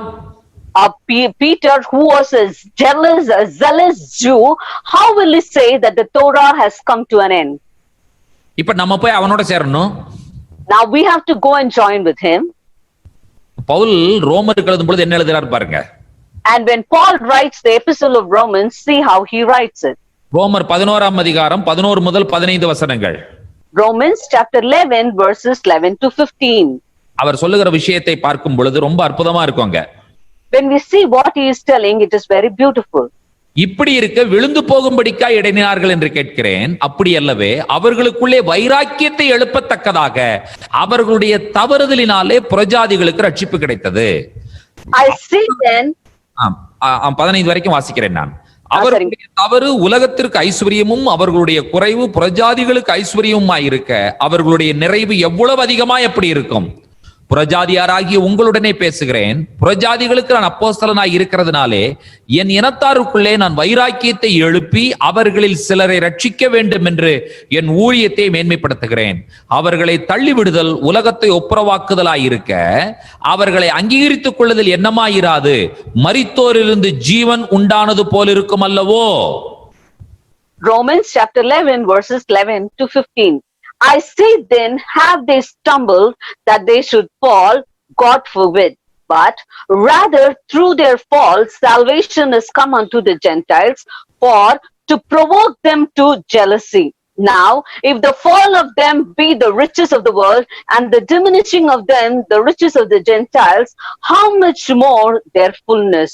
For I speak to you, Gentiles, inasmuch as I am the apostle of the Gentiles, I magnify mine office, if by any means I may provoke to emulation them which are my flesh, and might save some of them. For if the casting away of them be the reconciling of the word, what shall the receiving of them be but life from the dead? இப்போ பவுல் என்ன சொல்றாரு தெரியுமா? யூதனுக்கு நான் gospel எப்படி சொல்றேன்ங்கறத சொல்றார். Now here Paul says, you just see how I say the gospel to the Jew. புறஜாதி யூதனாக்கி He changes the Jew to a Gentile. யூதன் அதனால வைராக்கியம் கொண்டு, ஓகே இவனே இப்படி இருக்கானா நான் எப்படி இருக்கணும்? And because of this, the Jew becomes very jealous, and he says, oh, if this Gentile itself is so pious, how much more should I be? அதுதான் பவுல் அங்க சொல்றார். That is what Paul speaks here. அவனுக்கு வைராக்கியத்தை நான் ஏற்படுத்துறேன். I bring jealousy into him. எப்படி வைராக்கியம்? How jealousy? யூதன் என்ன செய்கிறான் என்று சொன்னால், ஷபாத் ஷலோம் என்று சொல்லி வாழ்த்துகிறான். And a Jew greets us saying Shabbat Shalom. யூதன் பஸ்காவையும் புளிப்பில்லாப்ப பண்டிகையும் முதற்பணிகளையும் கனிகள் பண்டிகைகளையும் கொண்டாடுகிறான். புறஜாதி sorry. Now the Gentiles celebrate the Passover, the feast of unleavened bread, and the feast of the first fruits. இதையெல்லாம் பார்க்கும் பொழுது அந்த யூதனுக்கு வைராக்கியம் வருகிறது. Now, when a Jew sees all these things, he becomes very zealous. அப்போ அவன் வந்து புறஜாதிகளுக்கு நான் அப்போஸ்தலன் என்று சொல்லும் பொழுது அவருடைய பாயிண்ட் என்னங்கறத நீங்க புரிஞ்சுக்கணும். Now, when he says, I am an apostle to the Gentiles, you should understand what he is trying to tell. நான் யூதனை ஒதுக்கிட்டு புறஜாதிட்ட போயிட்டேன்னு பவுல் சொல்ல கிடையாது. Paul did not say, I have put away the Jews and I am going towards the Gentiles. காட்டொலிவ மரமாய் இருக்கிற அந்த புறஜாதியை எடுத்து நான் என்ன பண்றேன்னு சொன்னா ஒரிஜினல் ஒலிவ மரத்தோடு நான் ஒட்ட வைக்கிறேன்.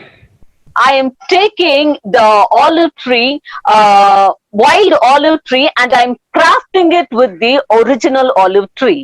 அப்ப இங்க வரும்பொழுது இவன்லாம் அது மாதிரி மாறிடுறான். Now, when they all join together, they become as one. அதாவது நான் என்ன சொல்ல வருகிறேன் என்று சொல்வதை நீங்கள் புரிந்து கொள்ளுங்கள். So, you please try to understand what I am trying to tell you.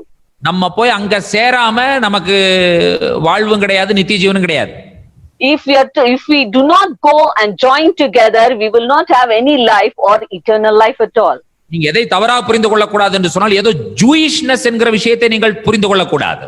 You should not misunderstand that I am talking to you about Jewishness.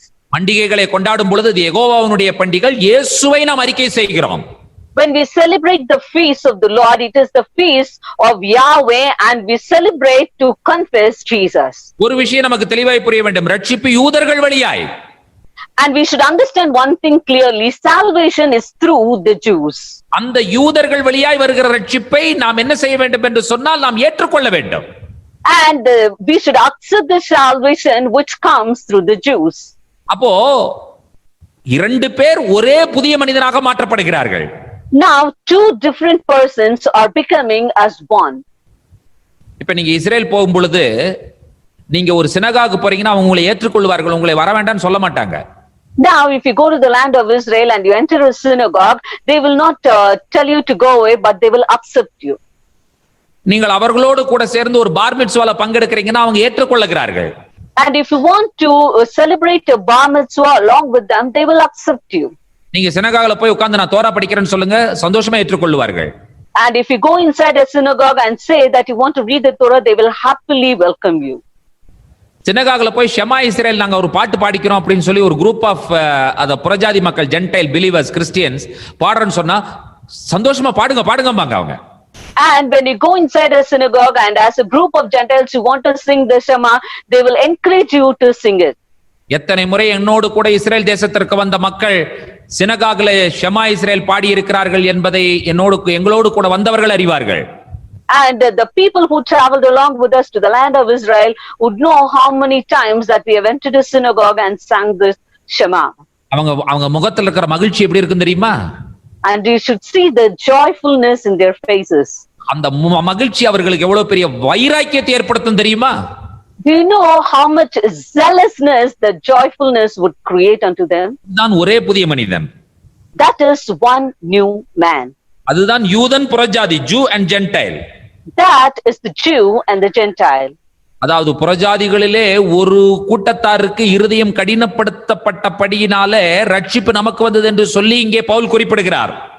And here Paul says that because one group hardened their hearts, salvation came to us.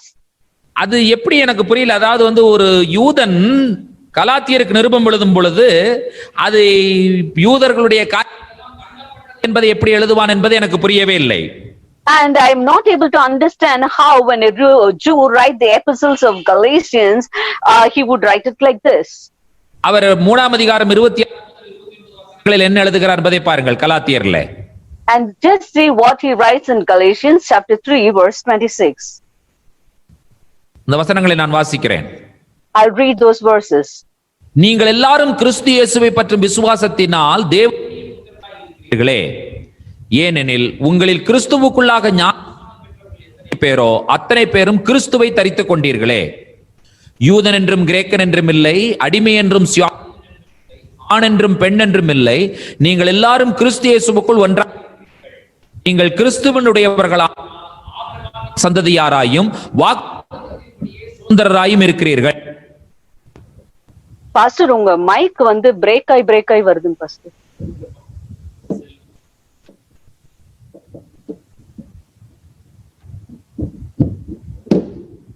Okay fine.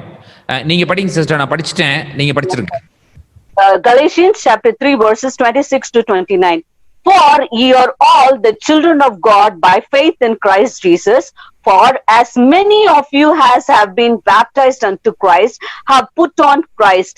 There is neither Jew nor Greek, there is neither bond nor free, there is neither male nor female, for you all are one in Christ Jesus. For if we be Christ, then are ye Abraham's seed and heirs according to the promise. இப்ப இந்த வசனத்தை வந்து இன்னைக்கு வரைக்கும் தவறா புரிஞ்சுட்டு replacement theology உள்ள கொண்டு வந்துட்டோம். Now we have misunderstood this scripture portion and you have brought in the replacement theology. யூதன் என்றுமில்லை, பிரஜாதி என்றுமில்லை. There is neither a Gentile nor a Jew. அதற்கு நம்மால் கொடுத்த விளக்கம் பாருங்க. And you see the explanation our people gave.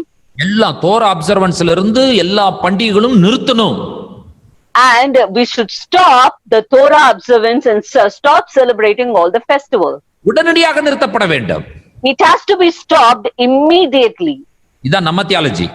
This is our theology. அந்த theology அங்க பேசல அவர். And here Paul, he is not talking about that theology. சரி, இப்படி யோசிச்சு பாருங்க. You just think it like this. ஆண் என்றுமில்லை, பெண் என்றுமில்லை. There is neither a male nor female. தேவ சமூகத்துல வரும் பொழுது ஆண் என்றுமில்லை, பெண் என்றுமில்லை என்று சொல்லும் பொழுது ஜெண்டரை பற்றி பேசிட்டு இருக்காங்க. And when he says that when you come into the presence of God, there is neither a male nor female, is he talking about gender here? அப்ப உள்ள வரும் பொழுது அவங்க வந்து அவருடைய பாலினத்தை இழந்து விடுகிறார்களா? Now, as they come inside the presence of God, do they lose their genderness? இல்ல, உள்ள வந்ததுக்கு அப்புறம் ஆம்பளையும் கிடையாது பொம்பளையும் கிடையாதுப்பா, எல்லாம் ஒண்ணுதான்ப்பா. And after you come inside the house of God, you are neither a man nor a woman. பாலினத்தை பற்றி பேசுகிறாராங்க. Does he talk about gender here? கிடையாது. No. நீங்கள் ஆண் தான், ஆண் தான், பெண் பெண் தான். A man is a man and a woman is a woman. கடைபிடிக்க வேண்டிய ஒழுக்க முறைகள், கடைபிடிக்க வேண்டிய விதிமுறைகள், கடைபிடிக்க வேண்டிய எல்லா விதமான பாலினத்திற்கு உண்டான விதிமுறைகள் அனைத்தையும் நீங்கள் கண்டிப்பாய் கடைபிடித்தாக வேண்டும். You have to follow all the rules and instruction concerning each gender correctly. அதாவது புறஜாதி யூதனோடு சரிசமமாக இருக்கிறான் என்பதை சொல்லுவதற்காக சொல்லப்பட்ட விஷயம். This was written here so that it is the actual meaning of it, that a Jew and a Gentile are equal. அதாவது Israel ஒரு விசேஷத்த விதமாக அழைக்கப்பட்டவன், அவன் எல்லாவற்றையும் அவன் நிறுத்திவிட வேண்டும் என்று சொல்லுவது தவறு. That is, Israel was chosen or called as a special person and he should stop observing everything is wrong. அதாவது மேசியாவாகிய இயேசு கிறிஸ்துவின் மூலமாக நமக்கு பிதாவாகிய தேவனுடைய ஆக்சஸ் கிடைப்பதை போல யூதன் வழியாய் நமக்கு ரட்சிப்பு வருகிறது என்பதை அவர் சொல்ல வருகிறார். Now what Paul is trying to tell is, just as we have access to the Father God through the Messiah, he says that through the Jewish people we get salvation. அப்ப என்ன சொல்ல வருகிறார் இங்கே? Now what is he trying to tell here? ஒரே புதிய மனிதன். One new man. Jew and Gentile. Jew and Gentile. யூதன் புறஜாதி. Jew, Gentile. இன்றைக்குமே வந்து அவர் இதை நிறுத்தணும், அதை பண்ணணும், இது வந்து ரீப்ளேஸ் பண்ணிருச்சுங்கிறது சொல்லவே இல்லை அவர். Never did he say that you should stop observing all these things or this has been replaced by something else. தவறாக புரிந்து கொள்ளப்பட்ட எபேசியர் நிருபத்திற்கு வாருங்கள். Now let us turn to the epistle of Ephesians, which has been totally misunderstood. எபேசியர் 2ஆம் அதிகாரம். Ephesians chapter 2. 11வது வசனத்திலிருந்து நான் வாசிக்கிறேன். I'll read from verse 11. ஆனபடியினாலே முன்னே மாம்சத்தின்படி புறஜாதியாராயிருந்து மாம்சத்தின் கையினாலே செய்யப்படுகிற விருத்த சேதனம் உடையவர்களால் விருத்த சேதனம் இல்லாதவர்கள் எண்ணப்பட்ட நீங்கள் அக்காலத்திலே மேசியாவை, தமிழ்ல கிறிஸ்துவின் போட்டிருக்கிறது, சேராதவர்களும் இஸ்ரவேலுடைய காணியாட்சிக்கு புறம்பானவர்களும் வாக்குத்தத்தத்தின் உடன்படிக்கைக்கு அந்நியரும் நம்பிக்கை இல்லாதவர்களும் இவ்வுலகத்தில் தேவனற்றவர்களுமாய் இருந்தீர்கள் என்று நினைத்துக் கொள்ளுங்கள். முன்னே தூரமாக இருந்த நீங்கள் இப்பொழுது கிறிஸ்து இயேசுவுக்குள் கிறிஸ்துவின் இரத்தத்தினாலே சமீபமானீர்கள். எப்படி எனில் அவரே நம்முடைய சமாதான காரணராகி இருதிறத்தாரையும் ஒன்றாக்கி பகையாக நின்ற பிரிவினையாகிய நடுச்சுவரை தகர்த்து சட்டதிட்டங்களாகிய நியாயப்பிரமாணத்தை தம்முடைய மாம்சத்தினாலே ஒழித்து இருதிறத்தாரையும் தமக்குள்ளே ஒரே புதிய மனுஷனாக சிருஷ்டித்து இப்படி சமாதானம் பண்ணி பகையை சிலுவையினால் கொன்று அதனாலே இருதிறத்தாரையும் ஒரே சரீரமாக தேவனுக்கு ஒப்புரவாக்கினார். Ephesians chapter 2 from verses 11 to 16. Wherefore remember that ye being in the time past Gentiles in the flesh, who are called uncircumcision by that which is called the circumcision in the flesh made by hands, that at that time ye were without Christ, being aliens from the commonwealth of Israel and strangers from the covenants of promise, having no hope and without God in the world. But now in Christ Jesus, ye who sometimes were far off are made nigh by the blood of Christ.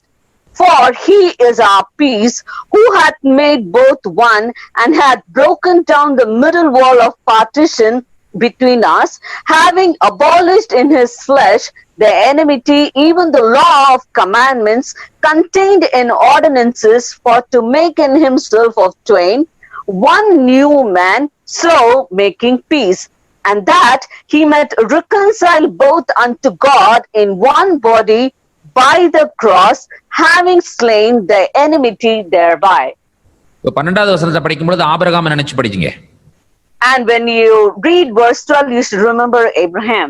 அக்காலத்திலே கிறிஸ்துவை சேராதவர்களும் இஸ்ரவேலுடைய காணியாட்சிக்கு புறம்பானவர்களும் வாக்குத்தத்தத்தின் உடன்படிக்கைக்கு அந்நியரும் நம்பிக்கையில்லாதவர்களும் இவ்வுலகத்திலே தேவனற்றவர்களும் முன்னே தூரமாயிருந்தவர்களும் இப்பொழுது கிறிஸ்துவின் இரத்தத்தினாலே சமீபமானீர்கள். And that at that time ye were without Christ, being aliens from the commonwealth of Israel and strangers from the covenants of promise, having no hope and without God in the world. இப்ப இங்க ரொம்ப ஒரு நெருடலான புரிந்து கொள்ள முடியாத ஒரு விஷயம் இங்க இருக்கு. Now here you have something which you cannot understand. 15வது வசனம். Verse 15. நான் வேறொரு வெர்ஷன்ல பார்க்கிறேன், அது என்ன சொல்லப்பட்டிருக்கிறது என்பதை நீங்கள் கவனியுங்கள். I'll read it in another version. Let us see what it says. இங்கே ஆர்டினன்சஸ் என்கிறதான வார்த்தை சொல்லப்பட்டிருக்கிறது. Here the word ordinances is mentioned. சட்டதிட்டங்களாகிய நியாயப்பிரமாணத்தை என்று சொல்லும் பொழுது நியாயப்பிரமாணத்தில் சொல்லப்பட்ட சடங்காச்சாரங்கள். The law of, when it says the law of commandments, it says it is contained in ordinances. Ordinances. Ordinances. சடங்காச்சாரங்கள். It is the religious customs. என்ன சடங்காச்சாரம்? What are the religious customs? பலிகள். Sacrifices. அது மட்டும்தான் சடங்காச்சாரமே. That is the only ordinance. இயேசு என்றைக்கு சிலுவையில் மரித்தாரோ அன்றைக்கு பலிகள் நிறுத்தப்பட்டது. The day that Jesus was crucified on the cross, the very same day sacrifices were stopped. தமிழ்ல படிக்கும் பொழுது முழு நியாயப்பிரமாணமும் ஒளிந்து விட்டது, அவர் சிலுவையில் ஒளித்து விட்டார் என்று சொல்லித்தான் நாம் புரிந்து கொள்கிறோம். When we read the Tamil Bible, you will understand that as though that he has abolished the whole of Torah. அப்படி கிடையாதுங்க. It is not so. ரொம்ப அழகாக தெளிவாக கொடுக்கப்பட்டிருக்கிறது. Here it is beautifully given. Form of ordinances. Form of ordinances. சடங்காச்சாரங்கள். It is the religious customs. தோராவை நீங்கள் 5 பெரும் பிரிவுகளாக பிரிக்கலாம். You can segregate the Torah into 5 big portions. தேசம் பின்பற்ற வேண்டிய விதிமுறைகள். The laws which the nation has to follow. சமுதாயம் பின்பற்ற வேண்டிய விதிமுறைகள். The laws which the community has to follow. குடும்பம் பின்பற்ற வேண்டிய விதிமுறைகள். The laws which the families has to follow. யூத மார்க்கம் பின்பற்ற வேண்டிய விதிமுறைகள். The laws which the Jewish religion should follow. தீங்கியல் சட்டம். The law of torts, TORTS, torts. The law of torts. அதாவது compensation law. The law of compensation. இவ்வளவு விஷயம் இருக்கு உள்ள. There are so much of things inside it. ஒருத்தர் புஸ்தகம் எழுதுறார், அந்த புஸ்தகத்தினுடைய விலை அவ்வளவு ஆயிரக்கணக்கான விலை போட்டு அந்த புஸ்தகத்தை வாங்கி அவர்கள் படிக்கிறார்கள். A man has written a book concerning that, and they spend so much thousands of rupees in it, and they buy it and use it.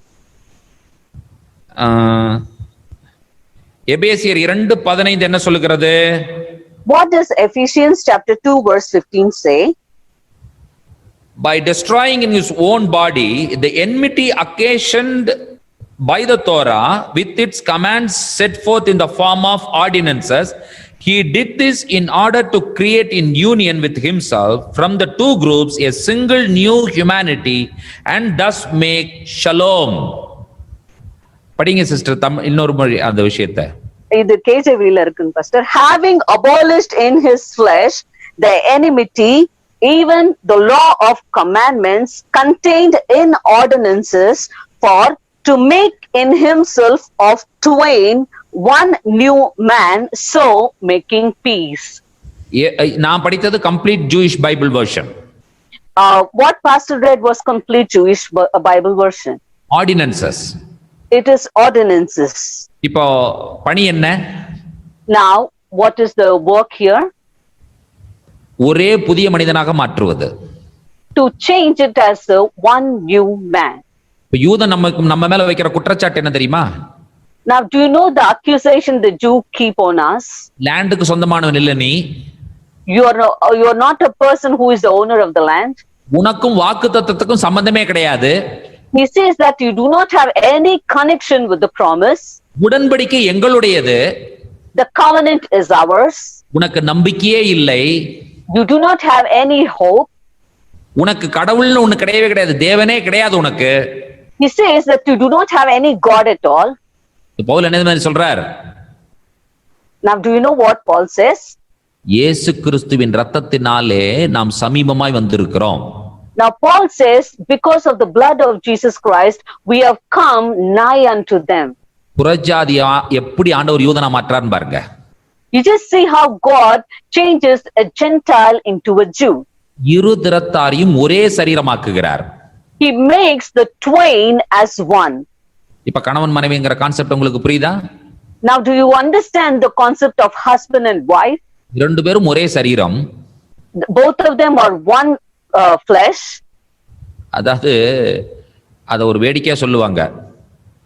People used to say about this jokingly. கணவனும் மனைவியும் ஒரு நாணயத்தினுடைய இரண்டு பக்கங்கள் போலவா. That is, the husband and her wife are like the two sides of a coin. ஆனா ரெண்டு பேரும் ஒருவர் என்றைக்குமே பார்த்து கொள்ள மாட்டார்களாம். But they will not see each other in even a single day. இப்படியும் சொல்லி அப்படியும் சொன்னா எப்படிதான் புரியுறது இது?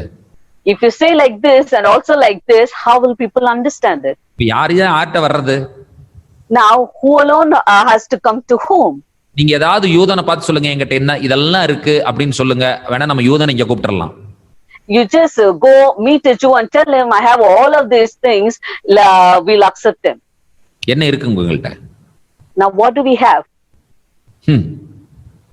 ஒண்ணுமே கிடையாது. We do not have anything. சரி, அவங்கள்ட்ட என்ன இருக்கு? What do they own? வேதம் இருக்கிறது. They have the word. Torah இருக்கிறது. They have the Torah. உடன்படிக்கை இருக்கிறது. They have the covenant. Land இருக்கிறது. They have the land. மேசியா இருக்கிறார். They have the Messiah. இப்ப யார் எங்க போறது இப்போ? Now who should go where? அவன் இங்க கூப்பிட்டீங்கன்னா அவன் பைபிளை தூக்கி நம்ம வச்சுக்கிட்டு, அவன் கடவுளை நம்ம வச்சுக்கிட்டு, அவன் முடியாது, அவன் இல்ல, அவன் ஒளிஞ்சிட்டான், அவன் எல்லாம் ஆண்டவர் முடிச்சிட்டாரு. Now what we do is, we take his Bible and keep it as ours. We take his God and own him as ours. And then now we say that he is finished, he is being done away with. அதையும் கேட்டாம இது வரைக்கும் பொறுமையா இருக்கான் பாருங்க. And he has been listening to all this and he is also waiting patiently. அதுதான் நீங்க அவனை பாராட்டணும். And for that you have to congratulate him. ஆண்டவருடைய பிளான் என்ன? What is the plan of God? Jew and Gentile. Jew and Gentile. இது ஆண்டவர் ஒரு நாள் இந்த பிளானை மாற்றவே மாட்டார். God will never change this plan. இந்த பிளான்ல இருந்து ஆண்டவர் வெளியே வரவே மாட்டார். God will never come out of this plan. One new man, ஒரே புதிய மனிதன். One new man. அவன் நம்மளை சேர்த்துவதற்கு ஆயத்தமாய் தான் இருக்கிறான். He is ready to accept us. அதுலதான் அந்த பேதுரு சொல்லும் பொழுது இவர்கள் கைகளினால் செய்யப்படுகிற அந்த விருத்த சேதனம் இவர்களுக்கு தேவையில்லை. And when Peter talks about that, he says that they do not need the circumcision made by hands. ஏனென்று சொன்னால் இருதய விருத்த சேதனத்தை தான் ஆண்டவர் எதிர்பார்க்கிறார். Because God accepts the circumcision of hearts. பிரியமான தேவனுடைய பிள்ளைகளே, முடிவரையாக நான் சொல்லுகிறேன், கவனியுங்கள். Dearly beloved children of God, as a conclusion, I say this. தயவு செய்து நாம் தோராவிலிருந்து வெளியே வந்துவிட்டோம், யூதர்களிலிருந்து வெளியே வந்துவிட்டோம் என்பதை நீங்கள் இனிமேல் சொல்லாதிருப்பீர்களாக.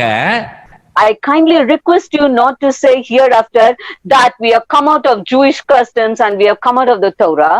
கிறிஸ்டியன் கண்ணாடியை கழட்டிட்டு யூத கண்ணாடியை போட்டால் தான் தெளிவாக தெரியும். Only when you remove the Christian glasses and put on the Jewish glasses, you can clearly see. அவன் நம்ம கூட சேரணும் நம்ம நினைக்கிறது தவறு. நாம் தான் அவரோடு போய் சேர வேண்டும். It is wrong for us to think that he should come and join with us, but we have to go and join with him. நீங்க தான் மூவ் ஆகணும். Move லெக்கா. Now we have to go do the lecha. ஆண்டவர் சொல்லுகிறார் ஆபிரகாம்ட்ட, நீ இங்கே இருந்துக்கோப்பா, நான் இங்கிருந்து எல்லாத்தையும் லேண்ட் கேண்டு உடன்படிக்கை எல்லாத்தையும் கொண்டு வந்து நீ இருக்கிற இடத்துல கொடுக்கறேன்னு நான் சொன்னாரு. Did God say unto Abraham, you stay where you are, I'll come and give you the land and everything unto you? இல்ல, நீ கிளம்பி போன்னு சொன்னார். God said, no, you get up and go. Ruth என்ன சொன்னான்? What did Ruth do? நம்ம இங்கே இருந்துக்கலாம். We'll stay here. பெத்லகேம் இங்க வரட்டும். Let Bethlehem come here. Boaz இங்க வரட்டும். Let Boaz come here. Land இங்க வரட்டும். Let the land come here. இல்ல. No, it is not like that. நான் அங்க போறேன். I will go there. நான் அவங்க மக்களோடு இணைந்து கொள்ளுகிறேன். I will go and join with their people. நான் அந்த உடன்படிக்கையை சுதந்திரித்துக் கொள்ளுகிறேன். I will go and inherit the covenant. என்னுடைய தேவனை நான் ஒதுக்கிட்டு அந்த தேவனை நான் ஏற்றுக்கொள்ளுகிறேன். I will put aside my God and I will accept their God. போ. Go. வேகமாக போ. Go fastly. உன்னையே நோக்கி போ. Go towards yourself. போவதற்கு தயங்காதே. Do not hesitate to go. போய்க்கொண்டே இரு. Keep on going. வேகமாக உடனடியாக போ. Go urgently and immediately. இதுதாங்க இன்றைக்கு முக்கியமான தேவையே. This is the urgent need of today. போக வேண்டும். You have to go. உடனடியாக போக வேண்டும். You have to go immediately. நம்ம என்ன செய்யக்கூடாதுன்னா, வா. We should not say come. இங்க வா. You come here. யூதனை பார்த்து. You should not look at a Jew and say, நீ Christina மாறிடுறியா? will you become a Christian? நான் வேணா ஒரு அங்கி கொடுக்கறேன், நீ ரெவரண்ட் ஆயிரு. I will give you a robe, you please become a reverend. இல்லாட்டி ஜிப்பா கொடுக்கறேன், நீ பெண்டிகாஸ்டல் பாஸ்டர் ஆயிரு. Or else I'll give you a jibba, you become a Pentecostal pastor. இல்லாட்டி நீ பிஷப் ஆயிரு. Or else you become a bishop. நீ Pope ஆயிரு. You become a pope. நடக்கவே நடக்காது. It will never ever happen. நம்ம தான் போகணும். We have to go there. ஆபிரகாமே போ. Abraham, go. ரூத் போ. Ruth, go. லெக்கா. Lekleka. சொல்லுங்க, லெக்கா. All of you say lekleka. go forth. போ. வேகமாக போ. Go speedily.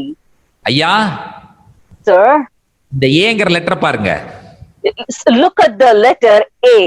கீழே இருக்கும் பொழுது பிரிஞ்சு இருக்கிறது. When it is in down, it is separated. வரும் பொழுது மேல ஒண்ணு சேர்ந்துருச்சு. As it goes up, it just joins together. யூதனும் புறஜாதியும் கீழே இருக்க கூடாது, அவங்க மேல ஏங்கற லெட்டர் போல அப்படியே க்ளோஸா வரணும். The Jew and Gentile should not be like separated like the bottom of the letter. They should go upwards and they should join together. ஒன்று சேர வேண்டும். They should join together. Pavul கடைசியா சொல்லுகிற ஒரே ஒரு விஷயத்தை வாசித்து நாம் முடிக்கலாம். ரோமருக்கு எழுதின நிருபம் 3ஆம் அதிகாரத்திற்கு வாருங்கள். Now let us read one more thing Paul says in Romans and we'll finish. Romans chapter 3. அற்புதமான விஷயத்தை பாருங்கள். You see the wonderful thing that he says here. 1வது வசனம் 2வது வசனமும். Romans chapter 3 verses 1 and 2. இப்படி இருக்க யூதனுடைய மேன்மை என்ன, விருத்த சேதனத்தினால் பிரயோஜனம் என்ன? அது எவ்விதத்திலும் மிகுதியாய் இருக்கிறது. தேவனுடைய வாக்கியங்கள் அவர்களிடத்தில் ஒப்புவிக்கப்பட்டது விசேஷித்த மேன்மையாமே. What advantage then hath the Jew Or what profit is there of circumcision? Much every way, chiefly because that unto them were committed the oracles of God. ஆண் என்றும் பெண் என்றும் இல்லை என்று சொல்லுகிறதனுடைய பொருள் பாலினமே இல்லாமல் போய்விட்டது என்பது பொருள் அல்ல. The meaning when he says that there is neither male nor female means that there is no difference of sexuality. யூதன் என்றும் இல்லை புறஜாதி என்றும் இல்லை என்பதனுடைய பொருள் என்னவென்று சொன்னால் யூதனும் இல்லை புறஜாதியும் இல்லை என்பது பொருள் அல்ல. When he says there is neither a Jew nor Gentile, it doesn't mean there is no more a Jew or a Gentile. கட்டளைகளும் பிரமாணங்களும் நியமங்களும் யூதனுக்கு கொடுக்கப்பட்டது, அதை நாம் பின்பற்றி ஆக வேண்டும் என்பதுதான் தேவனுடைய திட்டம். The plan of God is the commandments and the mitzvot were given unto the Jew and we have to follow it. புறஜாதி யூதனாக மாற வேண்டும். A Gentile should become a Jew. Abraham யூதனாக மாறினான். Abraham became a Jew. Ruth யூத பெண்ணாக மாறினாள். Ruth became a Jewess. தேவனுடைய திட்டம் என்ன? What is the plan of God? உன்னுடைய ஆண்டவர் உன்னுடைய கடவுள்களை விடு, Leave off your gods. உங்களுடைய எல்லா விதமான காரியங்களையும் விட்டுரு. Leave off all your own things. நீ இங்க வா, You come here. என்னை நோக்கி வா, You come towards me. உடன்படிக்கையை நோக்கி வா, You come towards the covenant. வாக்குத்தத்தங்களை நோக்கி வா, You come towards the promises. கட்டளைகளை நோக்கி வா. You come towards the commandments. வாக்குத்தத்தங்களும் உடன்படிக்கைகளும் கட்டளைகளும் எல்லாமே நான் தான் என்று சொல்லி இயேசு சொல்லிவிட்டார். Jesus says, I am the covenant, the commandments and the promises. போ, Go, வேகமாக போ, go fastly, விட்டு விடாமல் போ, go without leaving, உடனடியாக போ, go immediately. போவதற்கு தயங்காதே. Do not hesitate to go. யாரை நோக்கி போ? Whom should you go towards? இயேசுவை நோக்கி போ. Go towards Jesus. யூதன் புறஜாதி, Jew, Gentile. ஒரே புதிய மனிதன். One new man. கண்களை மூடுவோம் ஆண்டவருடைய பிரசன்னத்துல. Now let us all close our eyes in the presence of God. தேவனுடைய திட்டத்திற்காய் நன்றி என்று சொல்லி சொல்லுவோமா? Now shall we say, Lord, thank you for your plan.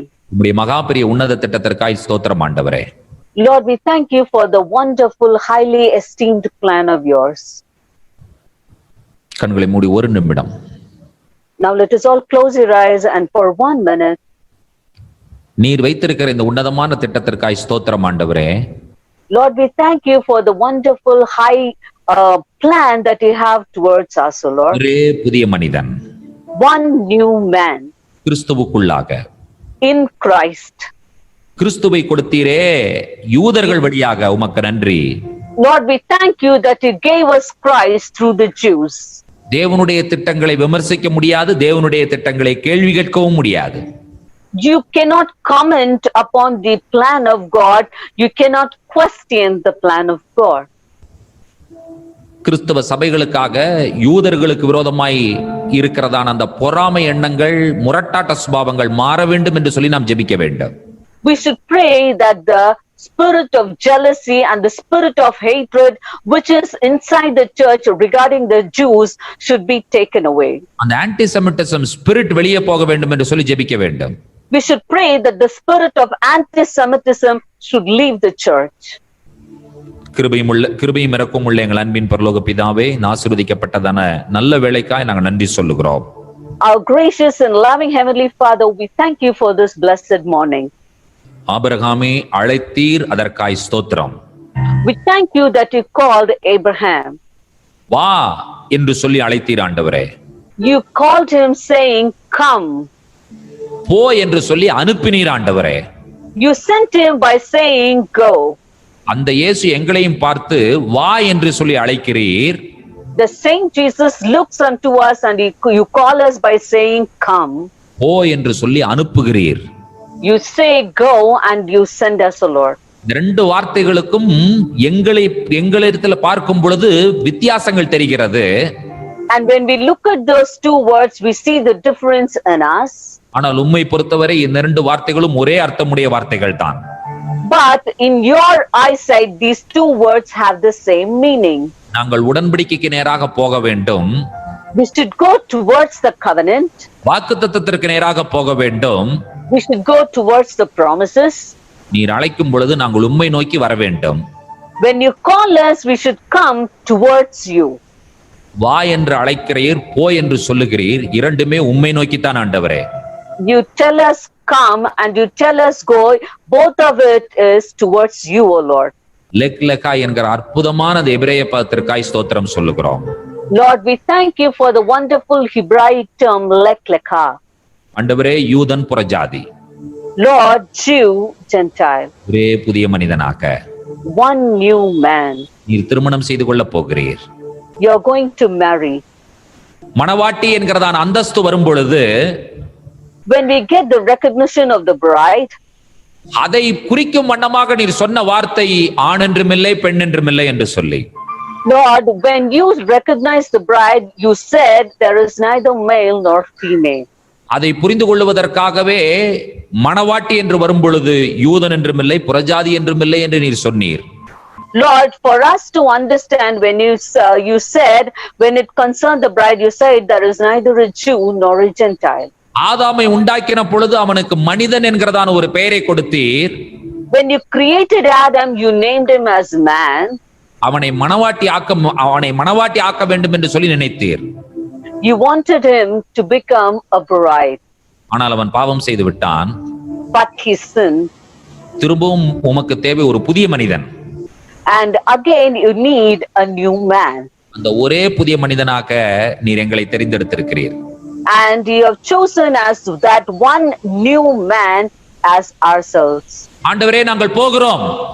Lord, we go. உம்முடைய கட்டளையின்படியே போகிறோம். We go as you have commanded us. உடன்படிக்கைக்கு நேராக போகிறோம். We go towards the covenant. வாக்குத்தத்தங்களுக்கு நேராக போகிறோம். We go towards the promises. சுதந்திரத்திற்கு நேராக போகிறோம். We go towards the inheritance. வா என்று அழைக்கிறதான உம்மையே நோக்கி நாங்கள் வருகிறோம். Lord, we come towards you who is calling us, come. எங்களை ஏற்றுக்கொள்ளும். Accept us, O Lord. மணவாட்டியாக மாற்றி இருக்கிறீர், நன்றி சொல்லுகிறோம். We thank you that you have made us as your bride, Lord. ஒரே புதிய மனிதன் என்கிறதான இந்த மேலான சத்தியத்திற்காய் ஸ்தோத்திரம் சொல்லுகிறோம். Lord, we thank you for this wonderful truth of one new man. இப்பொழுது நாங்கள் அறிக்கை செய்கிறோம், யூதன் என்றும் இல்லை புறஜாதி என்றும் இல்லை. Now we confess there is neither a Jew nor a Gentile. உம்முடைய மேலான அழைப்பிற்காய் ஸ்தோத்திரம் சொல்லுகிறோம். Lord, we thank you for your heavenly calling, O Father. பரிசுத்த ஆவியானவர் மட்டுமே இந்த விஷயங்களை மக்களுக்கு புரிய வைக்க முடியும். Only the Holy Spirit can help the people to understand this. வேத சத்தியங்களை பரிசுத்த ஆவியானவர் என்ன நோக்கத்தோடு நீர் எழுதினீரோ அந்த நோக்கத்தோடு உம்முடைய மக்களுக்கு புரிய வைக்கும்படியாய் நாங்கள் ஜெபிக்கிறோம் ஆண்டவரே. Lord, we pray that with what aim you wrote the word scripture, that the people will be able to understand with what concept you wrote the verses, O Lord. துதியும் கனமும் உமக்கு ஏறெடுக்கிறோம். We give you all the glory, honor and praise. இயேசு கிறிஸ்துவின் நாமத்தில் வேண்டுகிறோம் பிதாவே.